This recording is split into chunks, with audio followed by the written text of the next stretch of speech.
right, we ready to roll? And Alder Johnson. And now we are good to go. I call to order the meeting of the Common Council for Tuesday, March 18th. Clerk?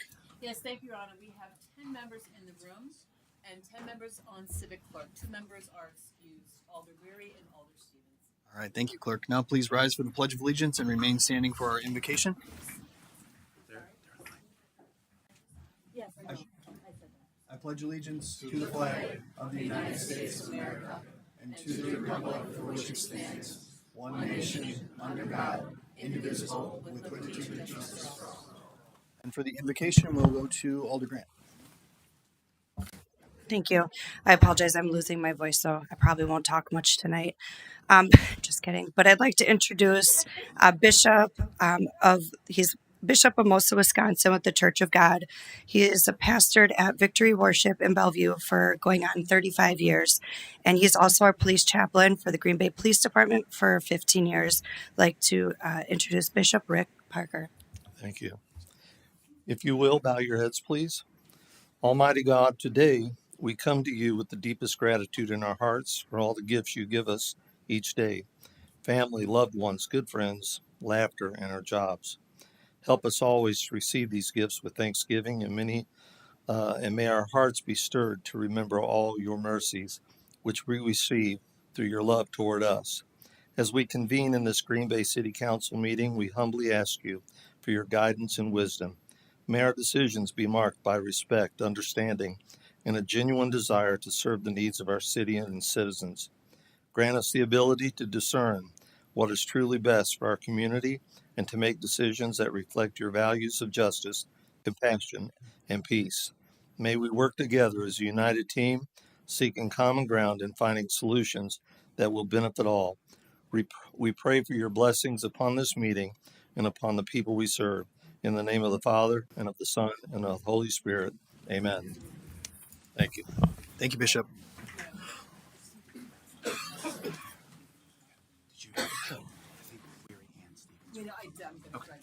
Clerk Jeffries, clarification. Yes, thank you. Alder Grant brought this to my attention. I said that Alders Weary and Stevens were excused. They are actually attending remotely. Thank you. Very good. Thanks, Clerk. Next, we'll move along to approval of the minutes.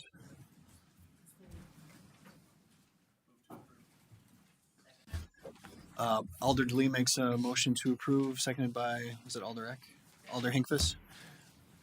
Any changes there? Seeing none, all in favor will say aye. Aye. Opposed, nay.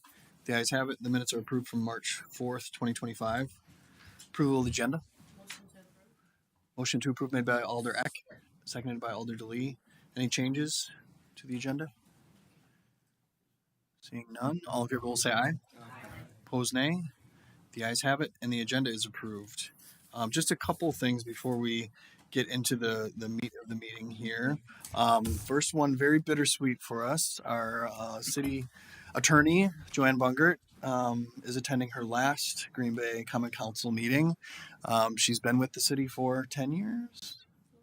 A little over 10 years at the city of Green Bay, joined us as an assistant city attorney, became deputy, and then, of course, our city attorney, and has done a fantastic job for us during some very difficult times. It's not ever an easy position to fill, being a city attorney of a community of our size, but Joanne has done a fantastic job dealing with difficult situations, political, legal, developmental, and has just done a fantastic job for us, as I said. So if you could all join me in thanking her on her tenure and congratulating her.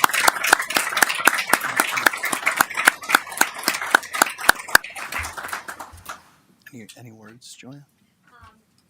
Thank you for the kind words, Mayor. The last decade here has been filled with lots of downs but many more ups. And the city has become my home away from home, and really like the people that I've met along the way, and all of my colleagues and staff members and community members are incredible, and their passion and dedication for the city and the community is unmatched. So thank you for the privilege and the honor. I'll carry it with me, and thank you for allowing me to be of service. So, all right, thanks again.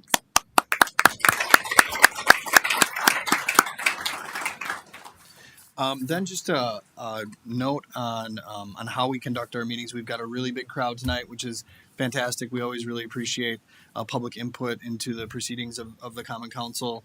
But we do have some expectations for how folks are to behave when they join us as guests here. So I just want to read through the conduct that's expected at our Common Council meetings here. So I want to welcome you all to this meeting of the City of Green Bay. We're committed to creating a safe and productive environment for members of the public, elected officials, and staff to participate in the local government process. The role of the Common Council is to conduct city business on behalf of Green Bay community members. The mayor preserves order and decorum during the meeting to ensure all attendees can feel welcome, respected, and safe.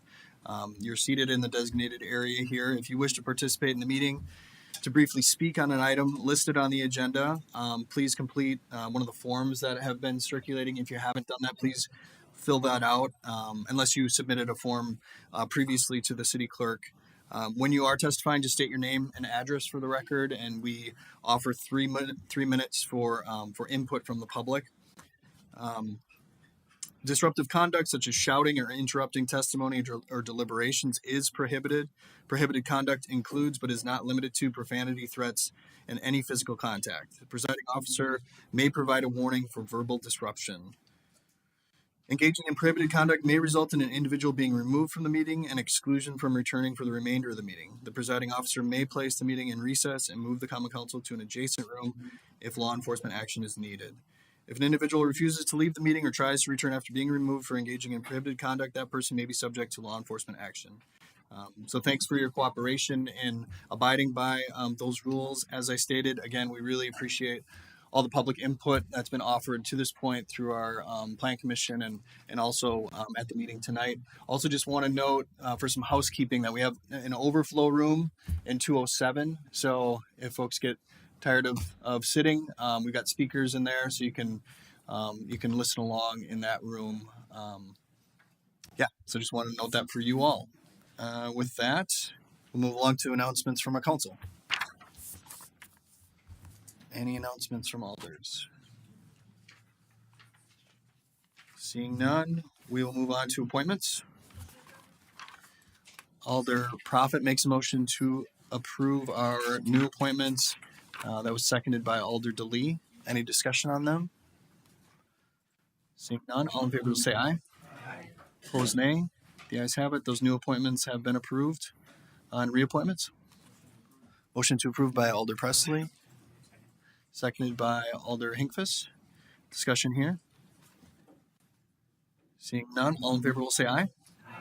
Opposed, nay. The ayes have it, and those reappointments are made. Ordinance is second reading for adoption.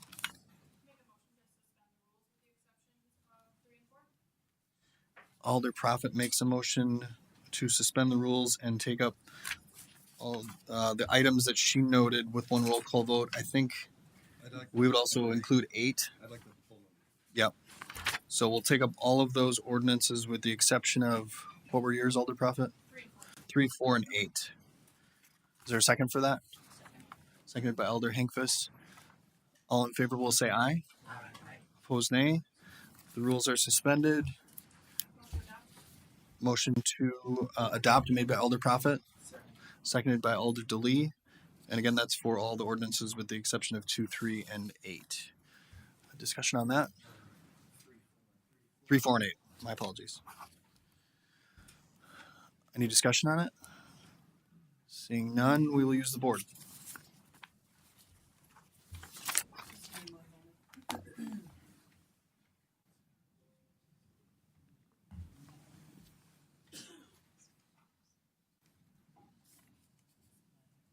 You may vote.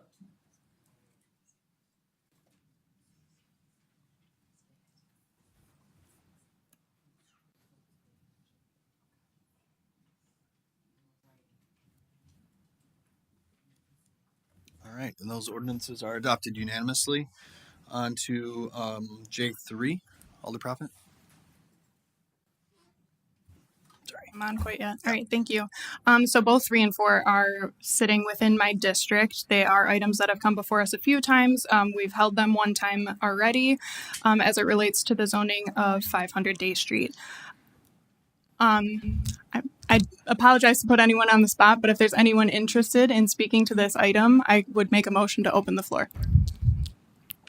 All right, Alder Prophet moves to open the floor, seconded by Alder Johnson. All in favor will say aye. Aye. Opposed, nay. The ayes have it. The floor is open.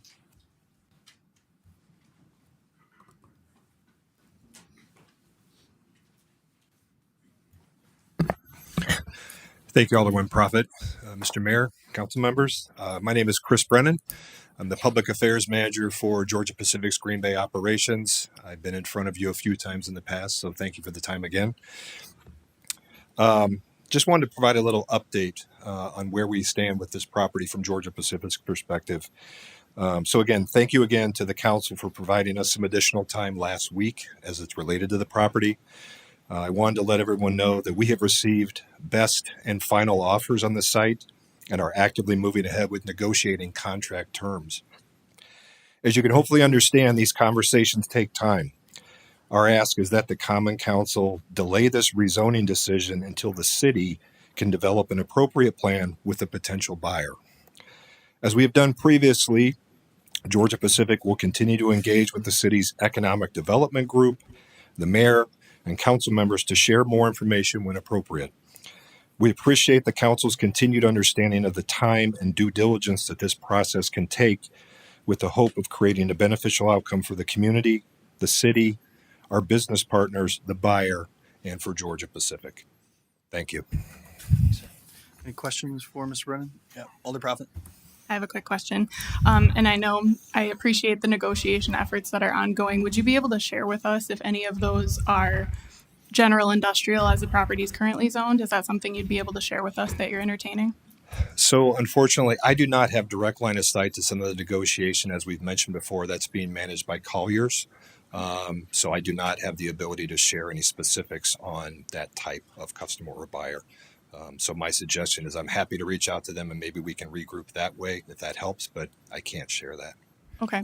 And I know one of the asks that we had put out, one of the last times we were able to meet, was a potential for a legal descriptor in order to portion out the parcel a little more. We required that legal descriptor. Is that something that your team is interested in sharing with us still? So I think we also shared that basically that would go back to the city, and I think that is something we wanted to work directly with the buyer on.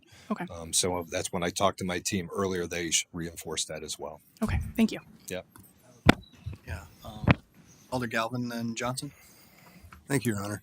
I'm just wondering if you could give us a ballpark figure time where you might be able to check in with us and let us know how things are going. With everything going on, I know sometimes things can fall by the wayside, and we'd just like to stay on top of how things are going. No, I appreciate that. So I think the one thing I could probably share with you is, again, we received the offers last week. We have a real estate team based in Atlanta. They have to provide a review, and then they recommend it to senior leadership. Senior leadership may have conversation or more discussion they need. My goal would be to hopefully be able to come back in the next 3 to 4 weeks, potentially with some type of opportunity or more information.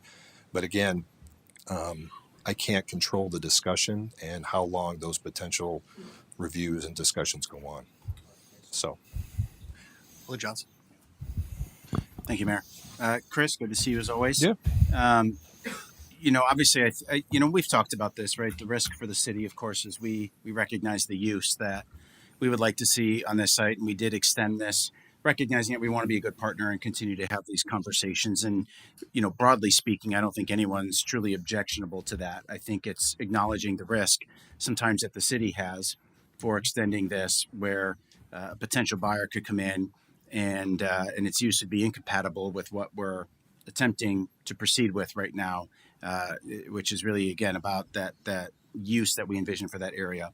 Do you see from the timeline that you're working with potential buyers, is there any kind of an assurance, that we would, that a sale would not close before we've had an opportunity to have that conversation about use? And, because obviously if a sale closes, then, and we've delayed this, our window of opportunity to talk about an alternative use evaporates with it. So can you maybe just speak to that a little bit? Well, I mean, I hope you would understand that we have been trying to be a very collaborative partner throughout this whole thing. And I know when we first started this, it definitely caught us by surprise. And as we tried to regroup, we wanted to regroup with everybody to let you know we do want to work with the city. We understand your direction. Right now, I mean, negotiating contract offers, again, I don't know exactly how long that will take. But, our intention would definitely be to come back and have a conversation with you, which I've shared with you numerous times. I've also shared some separate information with folks, just like kind of where we are in the process. So that would be our intention to continue. I can't provide any guarantees, but we believe, and I believe as a collaborative partner, that's the right thing to do with the city. And we want to maintain a continued good relationship with the city. Anything else from council for our guest? Thanks, Mr. Brennan. Thanks, Mr. Mayor.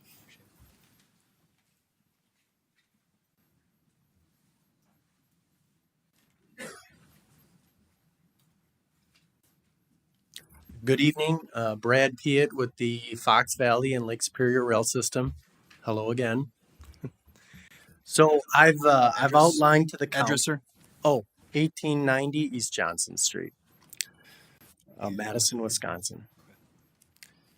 So Foxy has outlined the concerns regarding the rezone of the 500 Day Street property in our previous letters, but I just wanted to speak on a couple additional items, for consideration here tonight, right? So in the city's staff report, this was the report they did, there's a section in here. It says the presence of general industrial uses and GI zoning to the north, as well as active railroad running west to east adjacent to the property to the north, makes staff contemplate the idea that a light industrial land use adjacent to the tracks would be acceptable and possibly even more desirable than straight downtown future land use.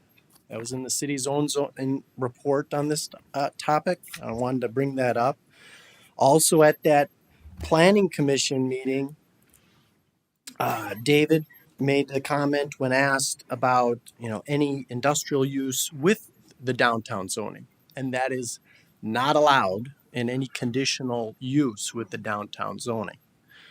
So, and in looking at the past city zoning, what has happened, it looks like to me, is that past industrial uses on the riverfront, on the East River, that were probably general industrial, over time were rezoned as light industrial, and that light industrial was used as a buffer between the heavier industrial use and other zoning, residential or uses in the city. And so nothing, and I guess where it comes down to it is nothing in the zoning ordinance to change the zoning on this property specifies any conversion back to industrial. So if it goes D2, it's going to have to be rezoned back to industrial, and it's been marketed as an industrial site. So I point that out just saying that,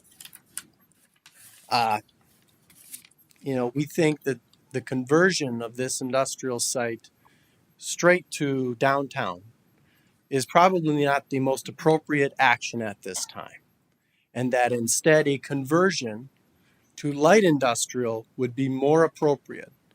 So ask the Common Council, if they vote on this today, either to vote no or to amend to change to light industrial to move forward. And that, I feel, gives the optionality to go back to an industrial use.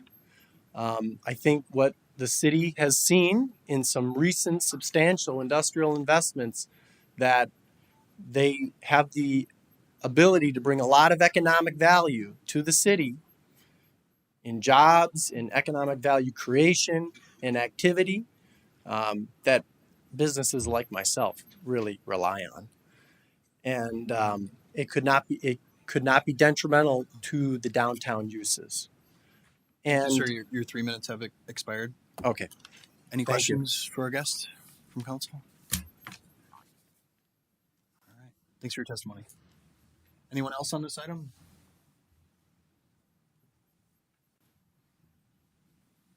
Appears not. Motion to close the floor made by Alder Prophet and seconded by Alder Eck. All in favor say aye. Opposed nay. The ayes have it. Floor is closed. Alder Prophet.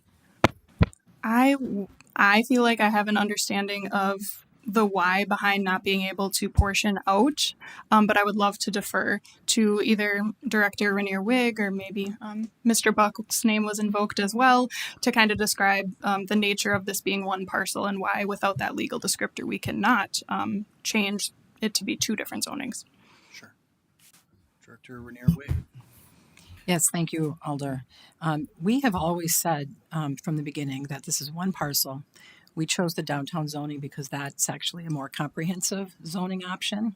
But we had said from the beginning that we would be willing to look at that northern portion of the parcel to kind of break that off and make that into a light industrial.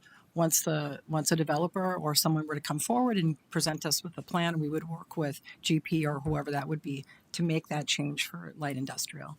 So that, I mean, we've been upfront about that all along. So, but it is one parcel, so one zoning needs to go with that one parcel. So is there any way without a legal descriptor to portion it out to two different ones? Is there any way for the city to do that? I don't believe that it is. Thank you. To do that unilaterally without the input of the property owner is your question? Right. If we could just move forward with doing it ourselves, Right. separating it into two, but without a legal descriptor from the property owner. My understanding is that's not allowable. Right. Okay. I don't know if there's anyone else that wants to speak on this item, but it's been before us quite a few times. I would love the ability with a legal descriptor to portion it out into both a downtown and a light industrial, but from what's been explained to me, downtown is less restrictive than light industrial. I do have concerns that we don't have a guarantee that there isn't a general industrial offer being entertained at the moment. That makes me nervous. So with that, I mean, I would make a motion to move forward with the downtown zoning as what's been before us. Okay. So Alder Prophet makes a motion to approve. Is there a second for that? Or Second. is it an adopt? Sorry. Motion to adopt, yes, sorry. Seconded by Alder Presley. On that motion. Anyone else? Alder Johnson, the neck. Thank you, Mayor. Yeah, this is, sometimes we get these really difficult situations where you want to make the decision that can hopefully, satisfy, in this case, the existing property owner, but one that meets the needs of our community. And I think the biggest risk that we have right now is with the general industrial zoning code, it is some of the more higher intensity uses that are authorized on the site. And we've used this as an example, though there's certainly many more. But with this type of zoning, you could bring in coal piles or, other types of things. And of course, if you are advocating for that mixed use development that will happen on the WPS site, that obviously creates a problem for us as a community. And so the reason that this use is being contemplated is to allow us to downgrade and be able to maybe eliminate some of those higher intensity uses that could create a problem for neighboring zone districts. I think our advocacy, though, has been very clear about allowing to a light industrial use. And I appreciate, I spent some time on the phone with Brad last week as well, talking about the importance of that light industrial designation because of the tracks that come in there and get that. We had a really great talk about other things in the city too. But I appreciate where their concern would be is that there's no guarantee on our end, right, that we would reverse that. So this is one of those where I don't want to say you could toss a coin, but I do want to make sure that as a community, we are putting our best foot forward to show that we are willing to work with businesses in our community, that we are not hamstringing some of their efforts and attempts to operate a successful and profitable business, because I don't want us to become known as a community that that businesses avoid because we're very unfriendly on the regulatory side. But I also want to make it very clear that I'm probably going to vote no on this motion, but I want to be very clear that there is one outcome here that needs to be achieved, and that is making sure that the use on that site is appropriate for a downtown area, but that can include that transition to light industrial. So I do want to favor the opportunity to continue to work with the property owners, to really kind of flesh that out. The parcel line that we talked about, I know Georgia Pacific did not express interest in doing that, instead wanted to defer that to whoever a potential buyer would be. But I also think it's important to acknowledge that as a city, we're happy to continue to have these conversations around use, depending on how this falls today, right? But I think I don't want to say that it's improper, but for us to negotiate with individual buyers around uses on this particular item probably isn't, the use, our desire for that use doesn't change, right? The outcome is still what it is. But we're still willing to have those conversations with potential buyers, acknowledging that there are probably other needs that operator would likely need. It's not just use. It could be development agreement. It could be, other types of permitting and restrictions. So I'm torn on this one again, because I want to be a good neighbor, but I still want to be very clear that the use is what we're after. And I don't think that changes regardless of how the votes fall here today. All right, thanks, Alder. Alder. Thank you, Mayor.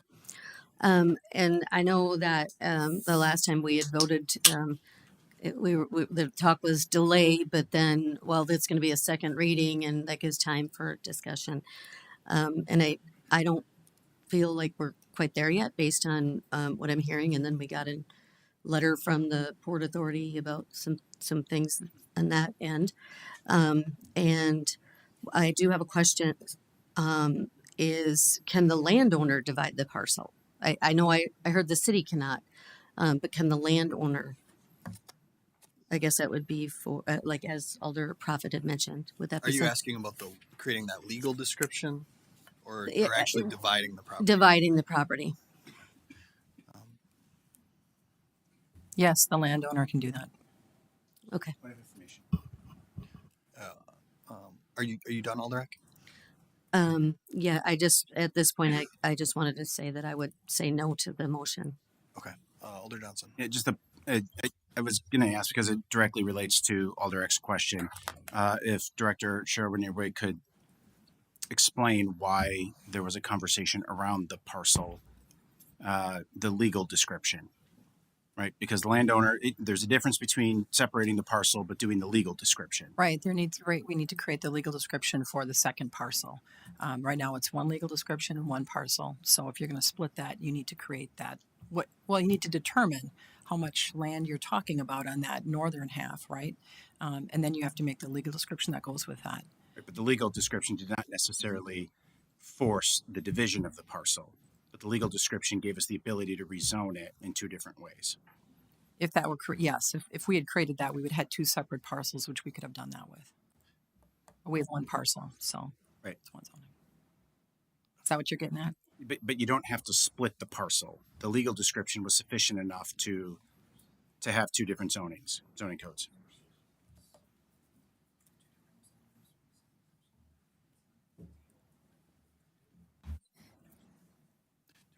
We can have two zonings on one parcel. Right. Refer this to Dave. Yeah. Mr. Buck, do you want to add anything? No, it's not ideal to have multiple zonings on a Right. single parcel, but it can be done. But you need to legally describe where those are. You can't show it on a map. It's got to actually be a meets and bounds description of what is zoned for what. So the property owner can allow a surveyor on the property to do a legal description. We can't send anybody on there ourselves without their permission. That answers your question. Yep, that's because, again, that's what I was looking for, because I think it helps clarify Alderek's question. Other comments on Alder Prophet's motion? Alder Hutchison? Just, I guess, a point of order, a question. So if a vote yes, that would be approval of the second reading and makes it so. A no vote on this motion, what does that actually do? Does that kill this reading, or does it open it up for other motions? Attorney Bungert? Yep. So a motion or a vote in the negative, or a no vote would essentially kill the ordinance. or the zoning ordinance change, and that would be the end. So if we vote no and that rules, then this ordinance is not passed and we'd have to start from scratch on it? Correct. Yes.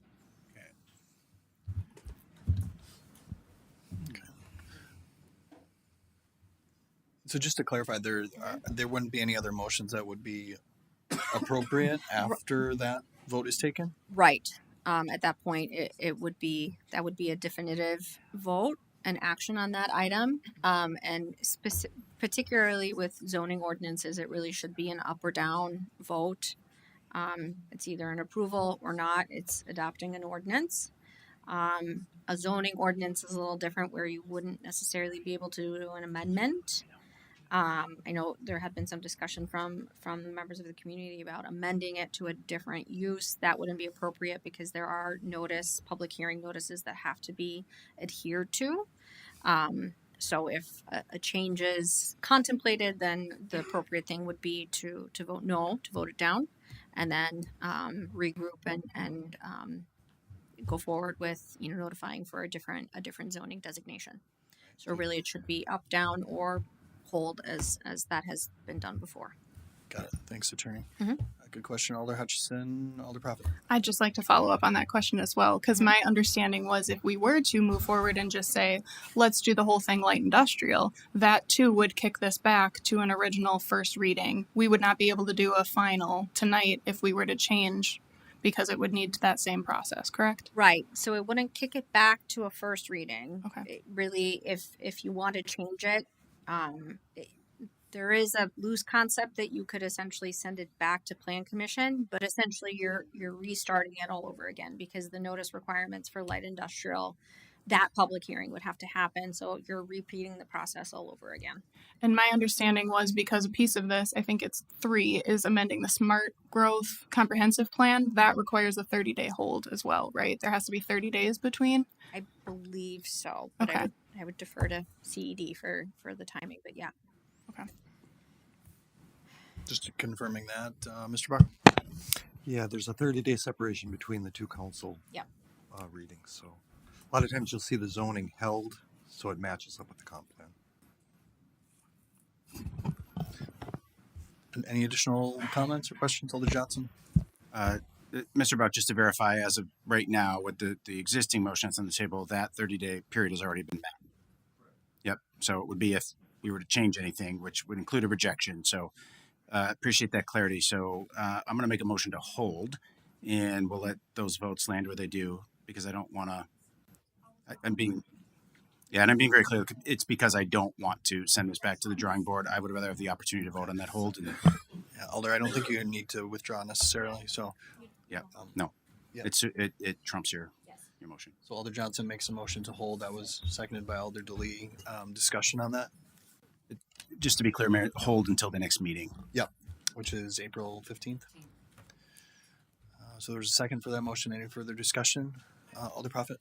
Yeah, I would just like to add on that. I'm too in favor of the hold, but I'm going to stand with originally why I was moving forward with the adoption, as I am nervous that there may be offers being entertained that are general industrial. I still would be in favor of getting a legal descriptor so that we can keep light industrial. I'm still going to say downtown is less restrictive than a light industrial, and I am going to add that I have the utmost confidence in our city staff and our city's ability to work with any future developers. But with that in mind, I'm in favor of a hold as well. Okay. Thanks, Alder. Alder Hinquist, then Johnson. I think if we go back to Brian and Alyssa's comments, Just a reminder, Alder. It's Alder's Alder in the Johnson, room. Alder Alyssa, Thank Prophet. We go back to those comments. The objective is, what do we want developed down there? And if we look at neighboring cities, neighboring states, when industrial waterfront becomes available, most of the time the cities want to be able to, get boat traffic coming in, putting in restaurants. You want that along the walkway. So while I'll vote for the hold, I really like the idea of separating the parcels so that we can really focus on developing that waterfront and bring more people downtown Green Bay via the Bay of the Green Bay. So, Thanks, Alder. Alder Johnson. Yeah, and I just want to provide some clarity because I personally am generally not a fan of procedural tricks, right, to fool people. And I prefer transparency so that folks understand what they're voting on. And if you want this to move forward tonight, you vote against the hold, right? And then it goes back. If that motion fails, the hold fails, it goes back to Alder Proffitt's original motion. Now, of course, then we're going to be forced to vote on that, whether it's adopted or it's going to die, and then you start over again. But again, I just want to be clear that kind of what the hold does, what that motion does, and how if you do want this to move forward tonight, you have that option to vote against the motion I made. Now that said, I made the motion because I favor it, but I just don't like to be deceitful, I guess, about kind of what the outcome of that actually means. Thanks. Any other comments, Alder Hutchison? I appreciate that comment, Mr. President. And with that, I think we're all wanting to finalize this, but it just doesn't seem to be ready to be finalized yet. So I'm in favor of the hold, with also the desire for that property to be divided. So there is kind of a combination of desires. So with that in mind, I would hope that we vote to hold. Thanks, Alder. Anything else on that? Alder Presley. I'm not going to vote to hold this. I would like to see this go through tonight. I recognize I'm in the minority there, but I still don't feel like I have enough assurance that what happens in the interim is going to be in line with what the city wants to see out of this area and this development, because it could be industrial, and I have to think of my constituents who are not in this district but 2 blocks away, and if it is a coal pile, if it is something like that, that is going to be not what they want to see out of their neighborhood. I can't in good conscience say let's hold it and wait and see what happens when we don't have any assurance that the buyer is going to be amenable to what the city wants out of this development. So I'm going to vote no on the hold. Thanks, Alder. Anything else? Seeing none, all in favor of the hold will say aye. Mr. Mayor. Oh, yes, Alder Weary. That's all right. I think I did hit request to speak. Oh, my mistake. Go ahead. I'll wave my arms next time. Yeah. I agree with Alder Presley on this one. I don't want to get caught with their pants down as a city, so I'm going to agree with Alder Presley and vote no. Thanks. All right. Thanks, Alder. Anything else? All right. All in favor of the hold will say aye. Opposed, nay. Nay. The ayes appear to have it. So we will hold that item over until April 15th. We're on to J4. Motion there. Motion to hold made by Alder Johnson. Seconded by Alder Eck. Discussion on that. Seeing none, all in favor say aye. Opposed, nay. The ayes have it, and that has been held over also to the April 15th meeting. Next on to J8. Alder Galvin. This is an easy one, Your Honor. J8 actually is a replication of item 10, which we already approved, so I'm just going to make a motion to receive and place on file. All right. Thanks, Alder. Alder Galvin makes a motion to receive and place on file, seconded by Alder Johnson. All in favor will say aye. Aye. Opposed, nay. The ayes have it, and that has been received and placed on file. On to the report of the Redevelopment Authority. Motion to approve made by Alder Proffitt.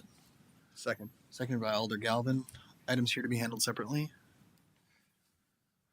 Hearing none, all in favor of that report will signify by saying aye. Aye. Opposed, nay. The ayes have it. That report has been approved. Improvement in services. Motion to approve by Alder DeLee, seconded by Alder Eck. Items here to be handled separately. Hearing none, all in favor of that report will signify by saying aye. Aye. Opposed, nay. The ayes have it. That report has been approved. Protection and Policy Committee. Motion to approve made by Alder Proffitt, seconded by Alder DeLee. Items here for separate consideration. Seeing none, all in favor say aye. Aye. Opposed, nay. The ayes have it. That report has been approved. Protection and Policy Committee granting operator licenses. Motion to approve made by Alder Proffitt and seconded by Alder Eck. Any abstentions or names to be handled separately? Seeing none, all in favor say aye. Aye. Opposed, nay. The ayes have it. That report has been approved. Plan Commission.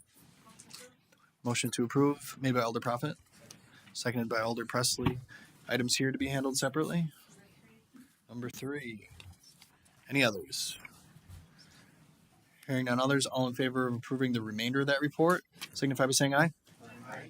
Opposed, nay. The ayes have it. The report has been approved with the exception of item 3, and that is to approve the request to establish a planned unit development on property bounded by Algoma Road, Sussex Road, Church Road, and Bay Settlement Road, with a bunch of parcels listed there. That item was pulled by Alder Grant. I know there's a lot of people who want to speak to this, so just motion to open the floor. Alder Grant makes motion to open the floor, seconded by Alder Eck. All in favor will say aye. Aye. Opposed, nay. The ayes have it. The floor is open, and I have a list of folks who would like to speak, so I'll read through the list. Thank you, clerk. If your name is not listed, just wait till I'm done with this stack, and then feel free to approach the podium and state your name and address. So we're going to go first to a representative of the developer, Brad Reimer.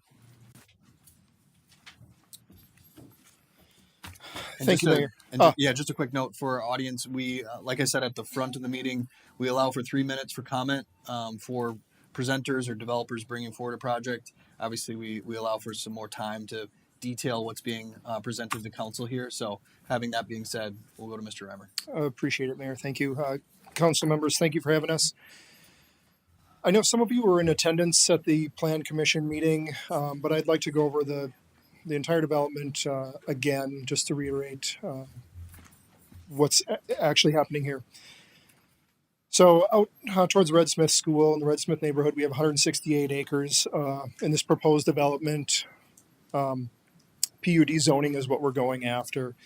We started this project in 1992 when that was all farm field out there. We've laid out the entire thing. Our firm has been working on this since then. More recently, we conducted a full topography survey, delineated the wetlands, identified any sort of environmentally sensitive areas that are associated with those wetlands or navigable streams. And then also stormwater facilities have been accounted for, sized, calculated so that we save room for those particular amenities. Of the 168 acres, we're requesting 115 acres of single-family residential. Now, most of this would meet code. Actually, 65% of this would meet R1 zoning, or exceed, I should say. We are asking for some deviations within that R1 to allow for some reduced lot frontages, some reduced lot sizes, 60 foot and 70 foot. And I think in your packets, I think everyone has seen the maps. I do have all of them that I can hold up as well, but it kind of spells out which areas we're asking for the reduction in lot widths. We're also asking for approximately 17 acres of multifamily, 6 acres of commercial down on the corner of Sussex and Algoma Road. And then as part of this, we're also designating 30 acres of open space, of dedicated open space, whether it's passive or active. It includes the stormwater ponds, things like that. So that is 18% of the total site right off the top.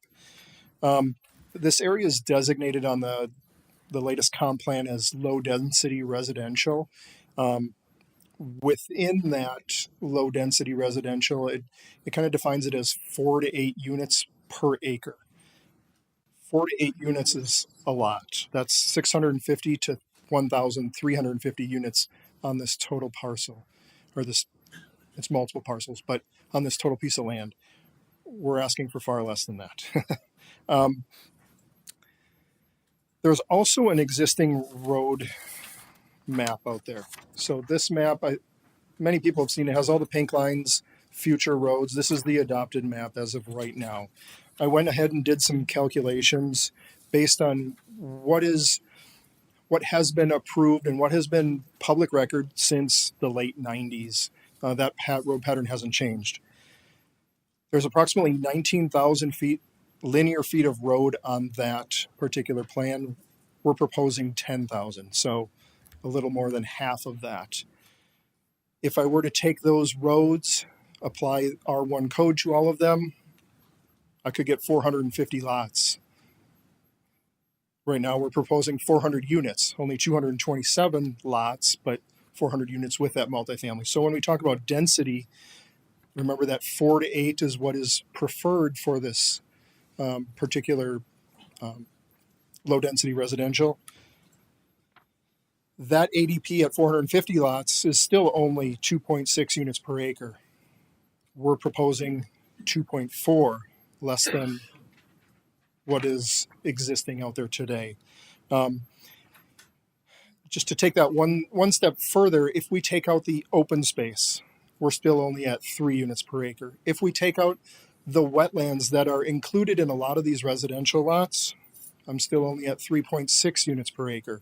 That's including the potential multifamily units in that calculation. For a comparison, the existing neighborhood north of Red Smith all the way to Church Road, 2.2 units per acre. If you take the entire association neighborhood, 2.4 units per acre. So very comparable when we're talking raw land. So to expand on the multifamily aspect of this, the Kosmoskis that's who we're representing. The Kos Management, they're local. They own the land. They build the buildings. They manage the buildings. They are very reputable in the area. We couldn't ask for a better client. They kind of do everything. The multifamily is 10% of this total raw land. It's a quarter mile from the closest existing home on this site. So the east side of Sussex Road, a quarter mile, and it's also wooded. So the visibility, although today with no leaves on the trees, is a little bit different than what it will be in the summer. But again, we're talking a quarter mile.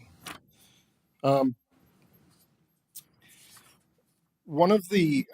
the comp plan, one of the recommendations for this area when it comes to low density residential, and maybe I can just read a portion of this to you. It says land developers will be encouraged and required to provide some diversity in the housing types and densities within every neighborhood. Meaning that those locations should not just be single family housing on quarter acre lots, but rather include some townhomes, duplexes, and apartments. The housing stock in this area is single family homes, and that's it. So offering a variety of housing stock is what we're proposing here. So there are, like I said, the 60-foot lots, the 70-foot lots, there's some duplex lots, and then the multifamily kind of tucked to the east. One of the concerns that has come up is the Red Smith School. Now it's a K-8 school. We have an email from the superintendent, Vicky, through Alder Grant that states they're okay with this. The school currently has 887 students with a capacity of 1,061. So they're 174 short of full.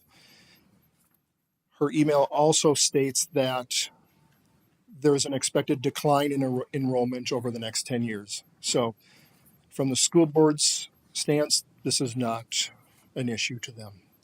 I know it's come up in the past. People are obviously emotional when it comes to where their kids go to school. So I think it's a reassurance that there aren't any issues with the school. One of the points of contention is traffic in that area, especially before and after school. Now, Sussex was originally designed as the minor collector for the existing neighborhood and the proposed neighborhood. So when this was back in the late 90s, when this was all laid out, Sussex was the main drag through there, and that was a known. Maybe traffic calming measures, maybe some other options working with the city and the school district would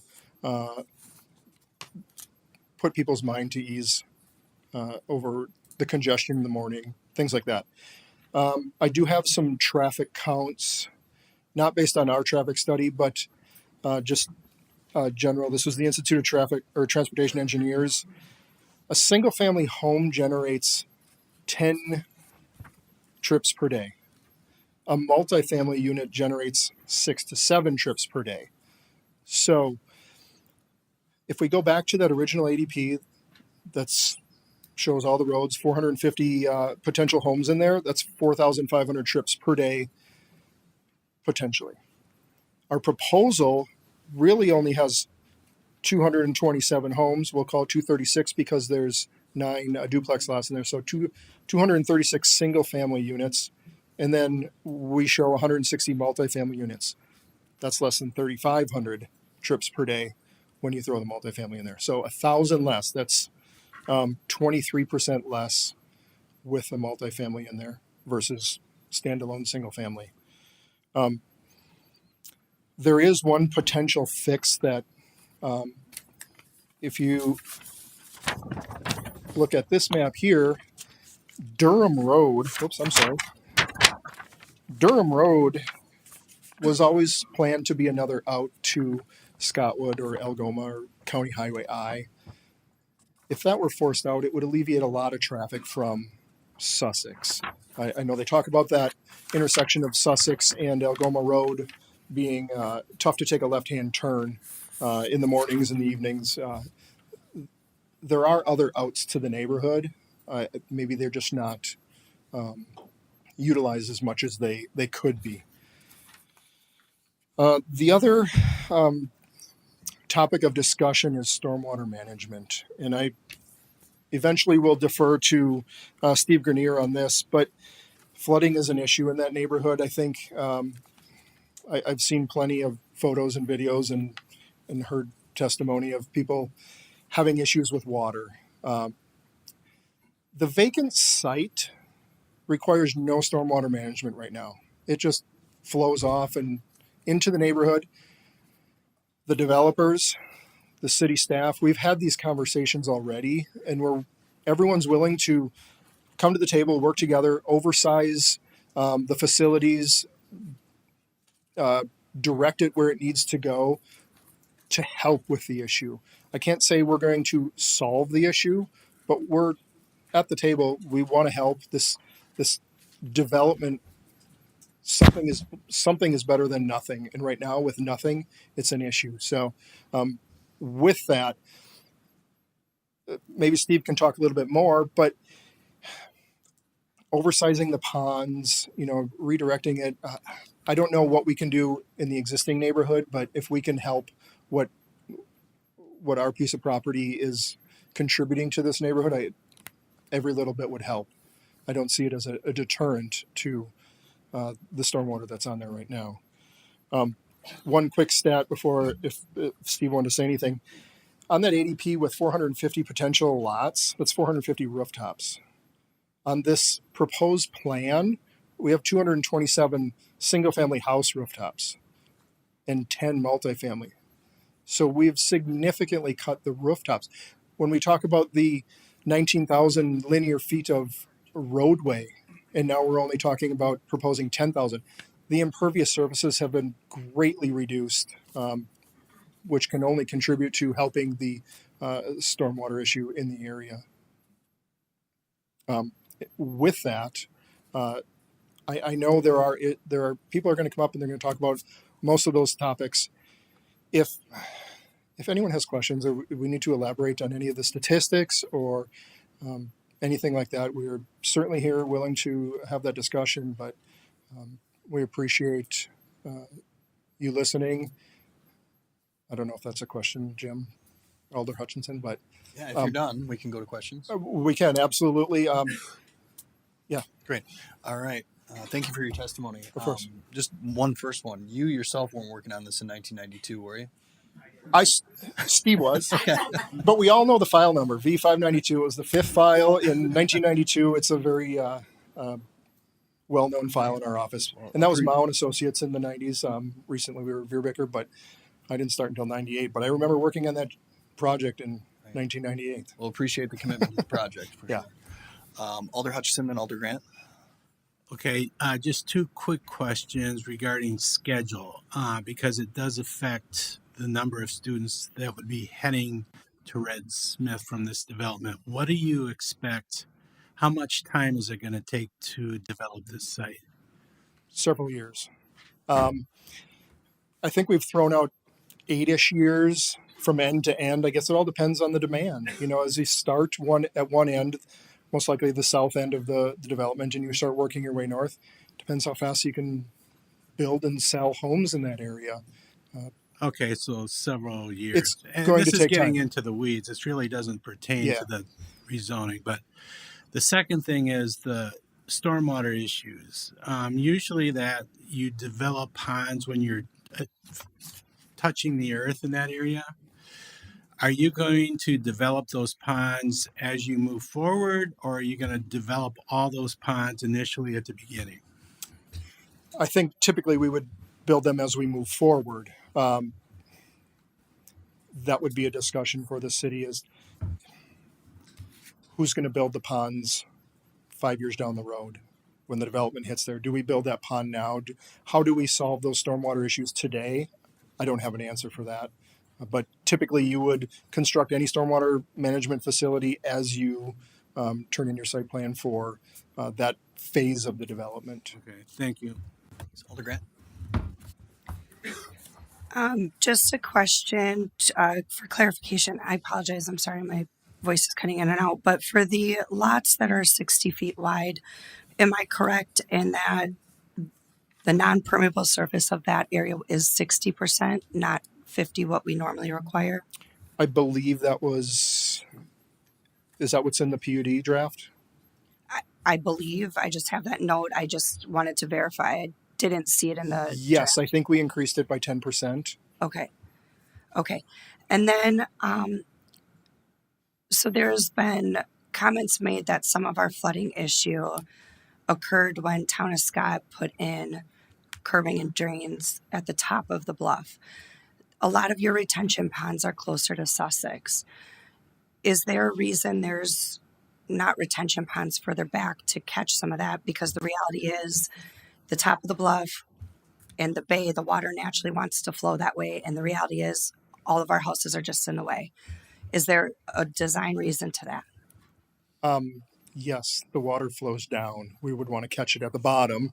Putting a pond at the top. Not at the top, just further to the bluff. Yep. So to design a pond, we really need a flat area without having to excavate and regrade a larger area to get those ponds. I still need to collect the water from the lowest point on this development and get it into those ponds. If I move the pond up, now I can't collect the water downhill from it. So there is a reason it's always at the low point of a development. Okay. All right. Thank you. Thanks, Alder. Alder Prophet. I appreciate you taking the time, and I'm glad you weren't working on the project since 1992. Full disclosure, that was before I was even born. So I'm excited to be a part of this project now that it's before us, since it was clearly before my time on Earth here. My question, I appreciate you sharing the numbers with us. I jotted a lot of them down. From the PUD, I'm seeing 10 apartment buildings. Am I correct in that? That's what we show. That's what we depict on there. Do you know how many units roughly you're looking at? So I show 16 unit buildings. Okay. We're going for straight. I shouldn't say straight R3, but what would be allowed in there, according to the draft PUD, is the R3 zoning. That would dictate what can happen within there. So the city code would still require us to do everything in that code. We're not deviating from anything there. Perfect. Thank you. Thanks, Alder. Alder Presley. Thank you, Mr. Mayor. Thank you for your testimony. So a quick question, just for my visualization. How tall are these multifamily units? What are we looking at? Do we have an exact height on those? Do we know? Less than 30? Yeah, they're 2-story buildings with a pitched roof on it, so 30 feet. Yeah. Okay, gotcha. And then looking at the environmental impact part of it, so what sort of surveying have you done in looking at the escarpment as well as the wetlands there? Just wetland. So we've done the topography, we've done the boundary, we've had wetlands delineated, marked out. So, and then also the navigable waterways. It's all been mapped out. We've accounted for them, and that's kind of why you see all the cul-de-sacs going in, because there are so many veins coming off the escarpment of water and wetlands. So we are utilizing the spaces in between all of those veins for the development, for the roads. Right. Okay. So I've talked to some conservation biologist folks who've talked about the escarpment as being a really unique microhabitat for animals, for flora and fauna. Is there, I don't know the space that well, but what assurance can you give that that is not going to be, directly developed upon, or that the people who are occupying these single family units, that's their land, right? What are we doing to keep Right. them from The majority of the escarpment is actually in the town of Scott, and then the bottom side of it is Green Bay. So these new these new lot owners or homeowners in this area wouldn't have ownership onto the property, directly at the escarpment. But I think there's been some discussion on, putting an easement along there, just maintaining. There's rear yard setbacks. There's certain things that you can't do in there. If there's water associated, maybe there's an environmentally sensitive area that needs to be accounted for. I don't go all the way up to the escarpment with all of these lots. They all stop a little bit short because they need a yard as well. So I think there's some pretty good assurance that we're not touching any of that rock or even the land directly below it. The town of Scott and the city of Green Bay, I think, have in where that boundary line is, have pretty well protected what can and can't happen directly adjacent to that escarpment. So, I'm looking at the map. I'm not as concerned with like the multifamily because that's something that would be the Kosmosky property would manage that as well, Yes. and landscape that as well. And I've been told that the landscaping is going to be more natural, focusing on the wooded areas around there. Is that correct? Yes. Okay. But with the single family, is there anything that you can do when selling these properties to let the people who are occupying them know that right in their backyard there is this potentially sensitive habitat? Potentially, yes. I don't know what that would look like, but this would maybe be the creation of an easement along there where we know you can't put your house in there. We don't want you putting a shed in there either, but I think some protection along that escarpment would be in order and very doable. Okay. And just to clarify, the houses will be at the west side of the lot, not the side closest to the bluff. Correct. Okay. That ends my line of questioning. No Thank worries. you. Great. Thanks, Alder. Alder Grant? Apologize. The private driveway, how wide is that? Was that 20 feet? It could be 24 feet, let's say. Okay. That's typical in a multifamily development like this. If we had to get from one end of the site to the other, we don't need a 30-foot drive aisle. We can get by with a 24, maybe a 22. Enough for one car each way. Okay. Thank you. Thanks, Alder. Any other questions? Alder Galvin. Thank you, Your Honor. Appreciate your time for the presentation. As you may guess from the planning meeting, we've been inundated with a lot of comments from the neighbors and their concerns. And so I'd like to kind of address some of that if I could. Yes. There were comments about too much housing. Basically that there'd be too many people now living in that area and causing issues like traffic problems, congestion at the school, things like that. But from what you're telling me, what you're planning on is far less than what another developer could potentially do right now. Yes and no. So the plan that's adopted out there today, if I could find it.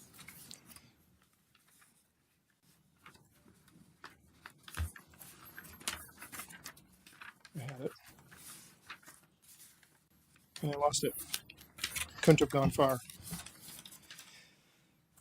What was proposed back in the late 90s can't be built today.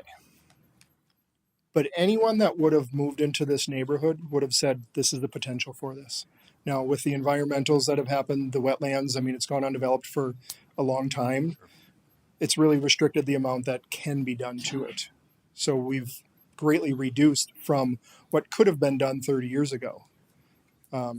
Regulations have changed. Wetlands have grown, things like that. So we've reduced what the potential was 30 years ago to today. Okay. So, because you were talking about 2.6 units, 2.4, 2.2. Yep. I guess what I'm asking is there potential you could go higher than that, than Yes. what you're proposing? Yes. Okay. And you're looking at the environmentals. You're working with, I would imagine, the DNR. Yes. And so the They DNR approve is all the giving wetland you, so delineations. they've approved everything. So any of the concerns I'm hearing from people about the wetlands being impinged upon or ruined or anything else like that, the DNR is actually making you follow their rules so that doesn't happen. That's correct. Is that the same thing with the escarpment? I don't have any sort of study or I don't know that we've had correspondence with the DNR. Steve, I coworker. guess what I'm asking, are there any regulations on the escarpment, how you treat it? There aren't any really.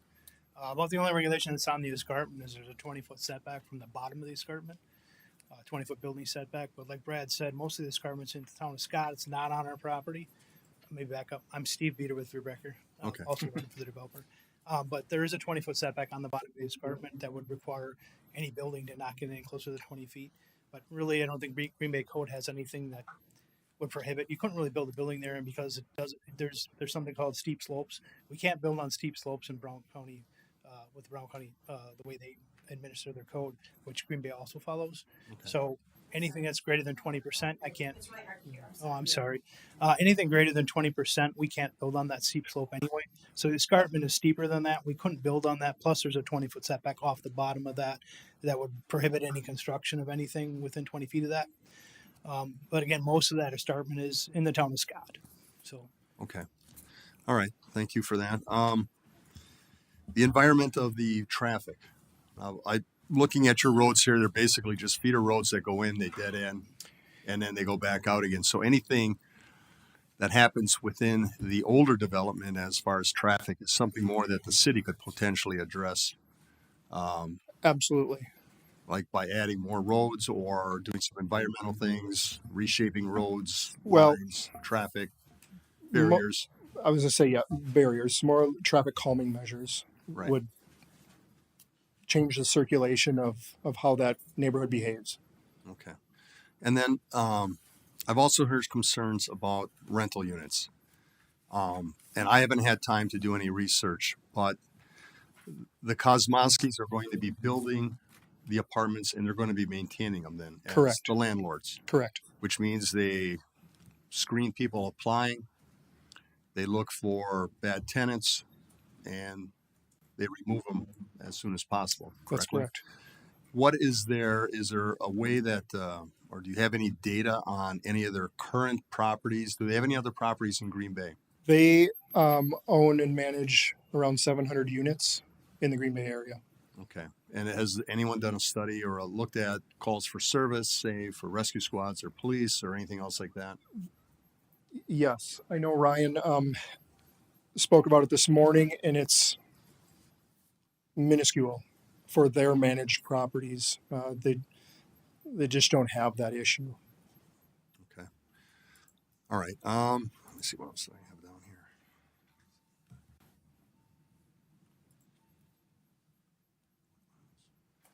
All right. Thank you. That's all I have for now. Thank you.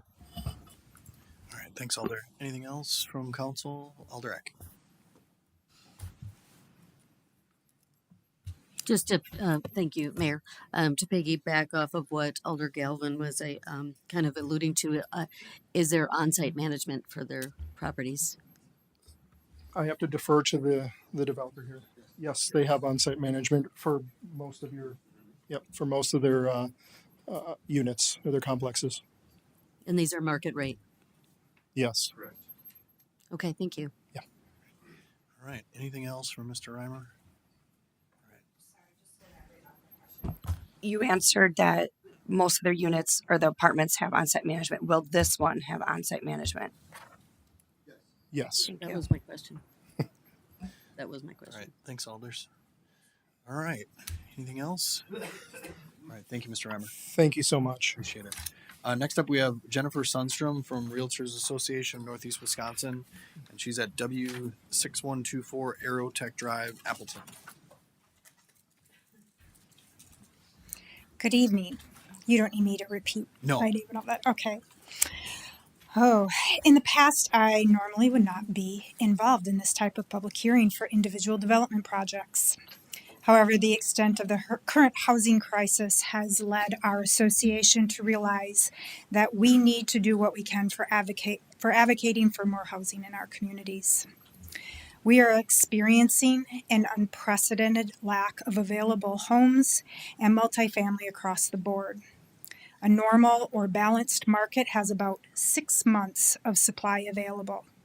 4 years now, going on 6, we're going 6 to 7 years, we've been hovering around 2 to 3 months of supply at the very most.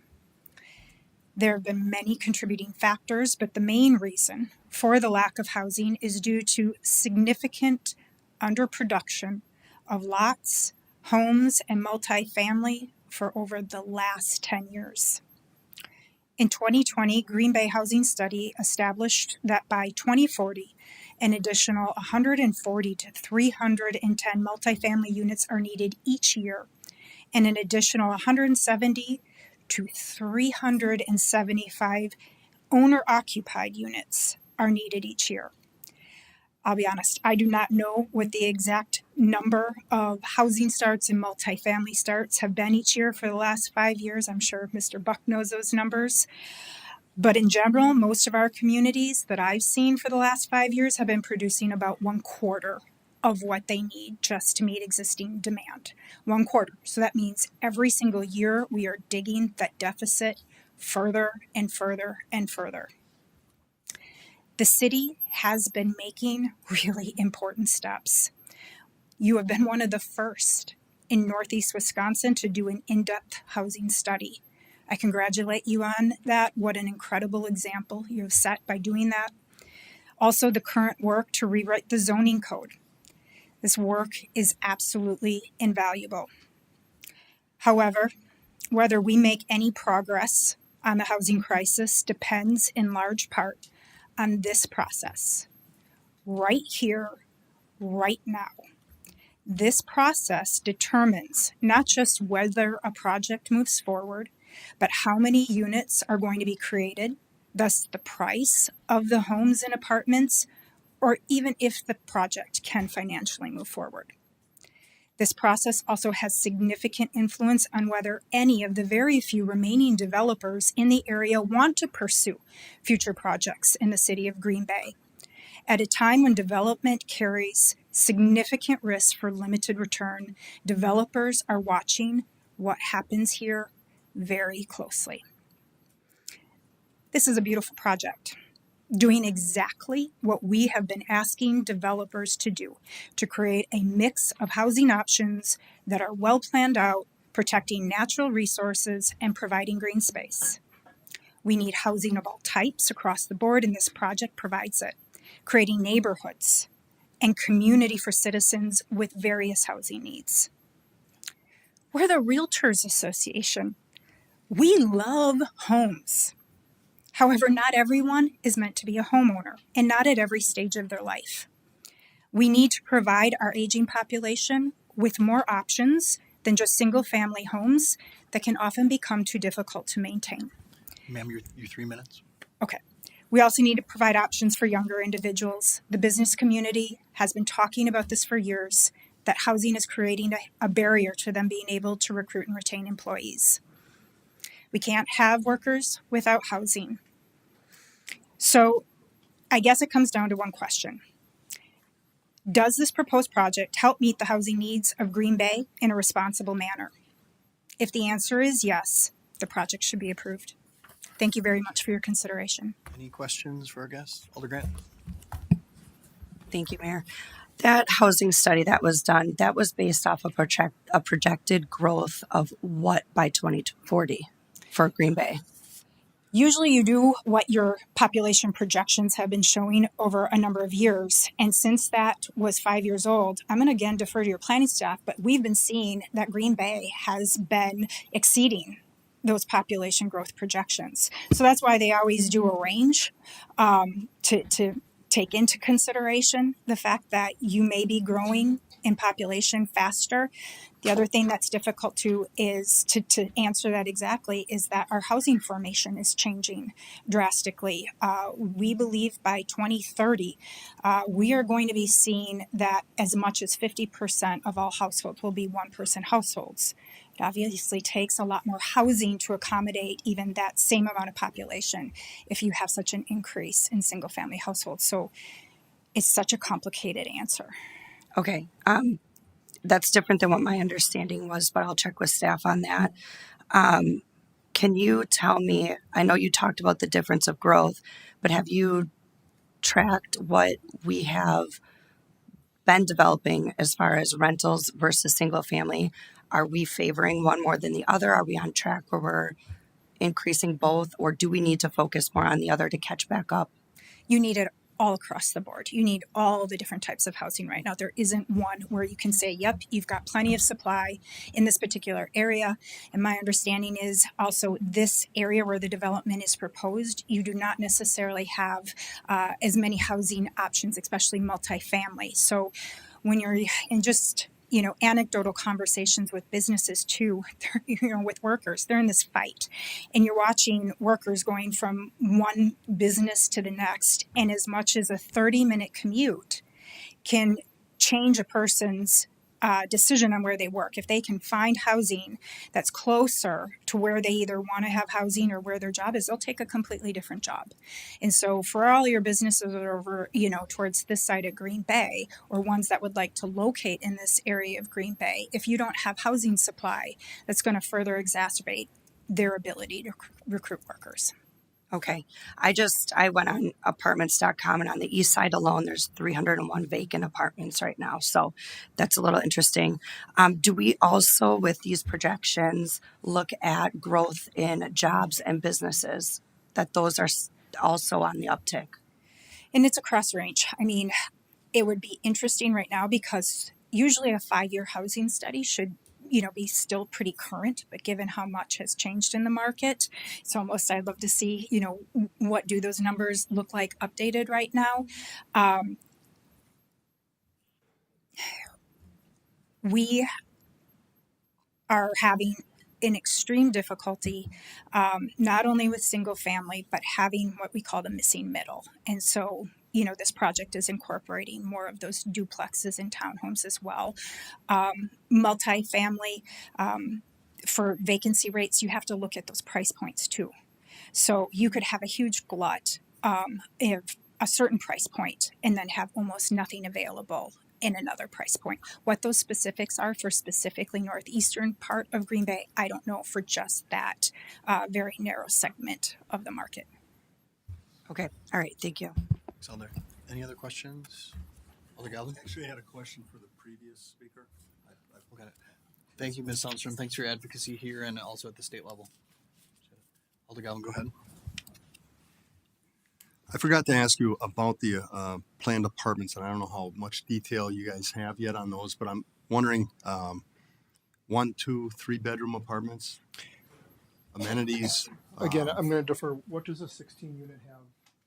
It's kind of a half and half. Yeah, one bedrooms, 2 bedrooms, 2 bedroom, 2 bath, 1 bedroom, 1 bath.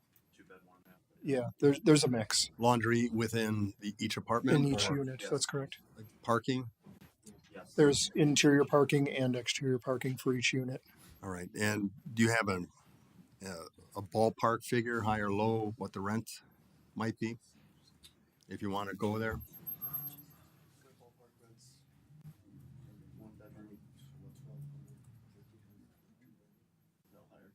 One bedroom is probably around like 1,100. 2 bedrooms probably like 1,500. All right. Thank you. All right. Next up, we have Steve McDonnell at 2730 Sussex in Green Bay. Good evening. I live in the neighborhood.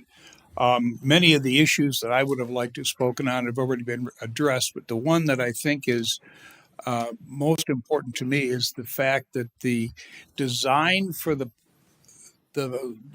ingress and egress to the neighborhood really causes problems with the traffic within our neighborhood. Without additional outlets onto either Scottwood or onto Church Road, we're really squeezing down the traffic in those areas, especially at the times of day when the traffic tends to be very heavy, going to work time and coming home time. Going to work time happens to coincide with going to school time, the way Red Smith starts. And what you're going to find, based on my experience, is that people trying to come out of that southern end of the setup are going to be very challenged to be able to make a left turn from any of those feeder roads onto Sussex. It's just not going to happen. I can't even back out of my driveway for about an hour in the morning because of the way the traffic queues up and the way that it runs, and then the way that the parents from all of the feeder schools are exiting the Red Smith area and going out. The homes are going to come. The real problem, I think, is going to be in the layout of the roads and the fact that there isn't enough ingress and egress properly laid out to manage the traffic that's going to be there when it's fully built up or maybe even partially built up. Thank you. All right, thank you, sir. Any questions? All right, thank you. Next up, we have, and just a reminder, we really don't need the applause. You know, we can get through all the testimony much more rapidly if we stay away from that. Next up, we have Angela Paschke, also Marshall Paschke at 3535 Baywatch Drive. So feel free to come up to the podium at the same time if you'd like. I'm going to speak for both of us. I emailed all the alders and I appreciate the responses that I got back. I do want to expand on the housing study that was done and how it does indicate that we need a lot more single family homes than we do apartments. And of no fault of your own, of the council's fault, the recent, I would say in the past 12 months, the complexes and the apartments that have come to you have all been higher density. I think you've approved well over 1,100. I stopped counting it at some point when I was reading through agendas.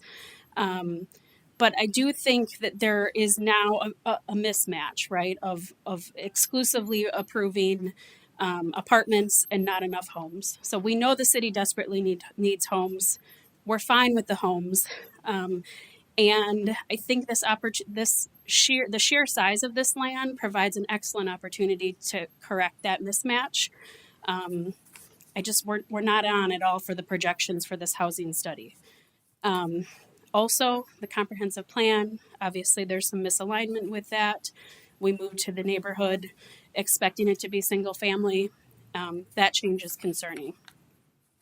I do also want to speak on the escarpment, which is my personal topic in natural resources. I've talked with the Niagara Escarpment Resource Network. They're obviously very concerned about the development as well, and what that means for the entire ecosystem. It's a very sensitive ecosystem. The DNR in their study in 2001 found rare species both north, just directly north and directly south of this development. The Niagara Escarpment Resource Network is feeling pretty confident that those exist within this corridor as well.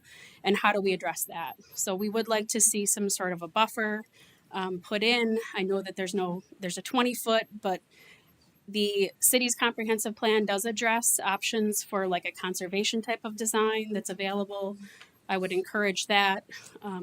Our neighborhood would also just love to see more recreation opportunities. If they can put some sort of a bigger buffer, would be awesome to have a trail there, some sort of boardwalk back in there. I would like to see the entire development moved off, and I would like to see the apartments scrapped. I mean, the potential for erosion and concern in this area, we're concerned about it. Why can't we preserve this section of the escarpment like UWGB has? It's preserved further into the city. It's preserved further north of this project. There's DNR funds for all of this, by the way. The DNR prioritizes the escarpment in the state as one of our foremost natural resources, and there's definitely funds available to do that. So I would encourage the council to consider that with this project as well. Any Thank you. questions for us, Alder Presley? Hey. Thank you. And I also thank you for your email. I believe we emailed back and forth a little bit, and you connected me with somebody from the Escarpment Network, and I appreciate that. My question is regarding, so you're against the multifamily homes, but not the single family homes in terms of their impact on the escarpment and preservation there. Why is that? Well, I think the impervious surfaces, right? We're going to have large parking lots with the apartments, bigger roofs. Even the smaller lots are concerning, right? I mean, they're going to have more impervious surfaces on those as well. But I think I would like to see the whole development push back, not just right up against the bluff, so that those roundabouts that go all the way up, it looks like they touch the ledge. They can't build right there, right? Because there is setbacks for wetlands, but it's also not protected. And that's what the DNR funds are available to do, is to, even potentially buy a section of land from the developer and then actually then get money to like put some sort of a trail or boardwalk, something like that. So thank you. Thanks. Any other questions? All right, thank you, ma'am. Next is Monica Bernardi, 2625 Shore Ridge Court.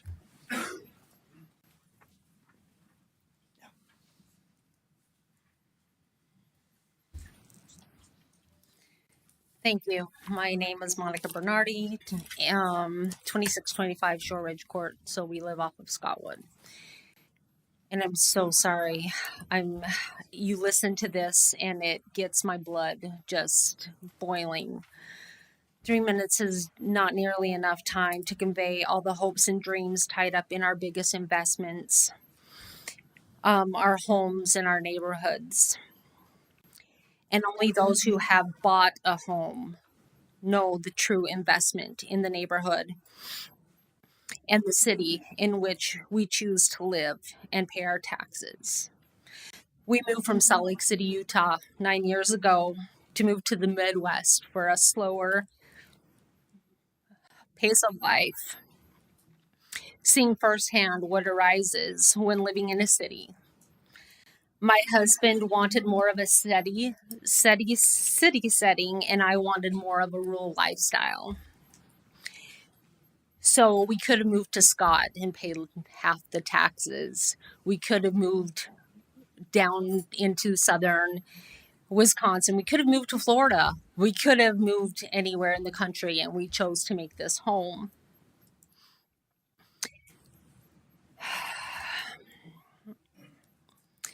When we arrived 9 years ago, the cleanup of the bay was underway. I personally could not believe how companies would pollute such a beautiful water system. And just now, I can't believe that companies can come in and disrupt a beautiful neighborhood, but also the Niagara Escarpment, which is protected geological formation with endangered species, such as the Hines emerald dragonfly, which is federally endangered, the northern long-eared bat, which is also threatened, and the dwarf lake iris. We have a moral and ethical obligation to be good stewards of the land that we live in.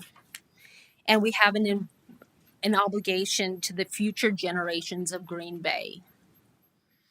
I'm asking that you keep the zoning intact as single housing to preserve the ecological system, the endangered and threatened species, and also future homeowners of Green Bay. Do we want Green Bay to look like a little Milwaukee? Is that what we want? Or do we want places where people can go to little sections of Green Bay and find their place? It's interesting that we have someone from Appleton here to tell us what Green Bay looks like.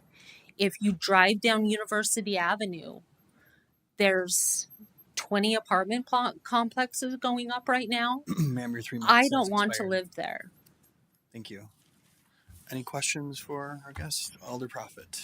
Yeah, I have a question. Could you expand on what you mean by us becoming a little Milwaukee with the development? Could you clarify that statement for me? It seems as if, and I don't know, I've only lived here 9 years. So I do not obviously have anything other than it seems as if the plan is moved away from the comprehensive plan that we paid as tax dollars to have done in 2022, done that states that as part of the smart growth plan, that this area should be low density residential area. It seems as if Green Bay has taken it upon themselves to take every community and make it put in homes, duplexes, and apartments instead of having where you can choose to live in an apartment area. If you want to live downtown, you live downtown. If you want to live in a rural suburb, you live in a rural suburb. But it seems as if Green Bay has taken it upon themselves to make every single neighborhood homes, duplexes, and apartments. So it's just a density thing? Yeah, for me, it's a density thing. There's not a little, I get to drive past the Bay every day and feel like I'm on a vacation and go into my little Nestle neighborhood where I know everyone,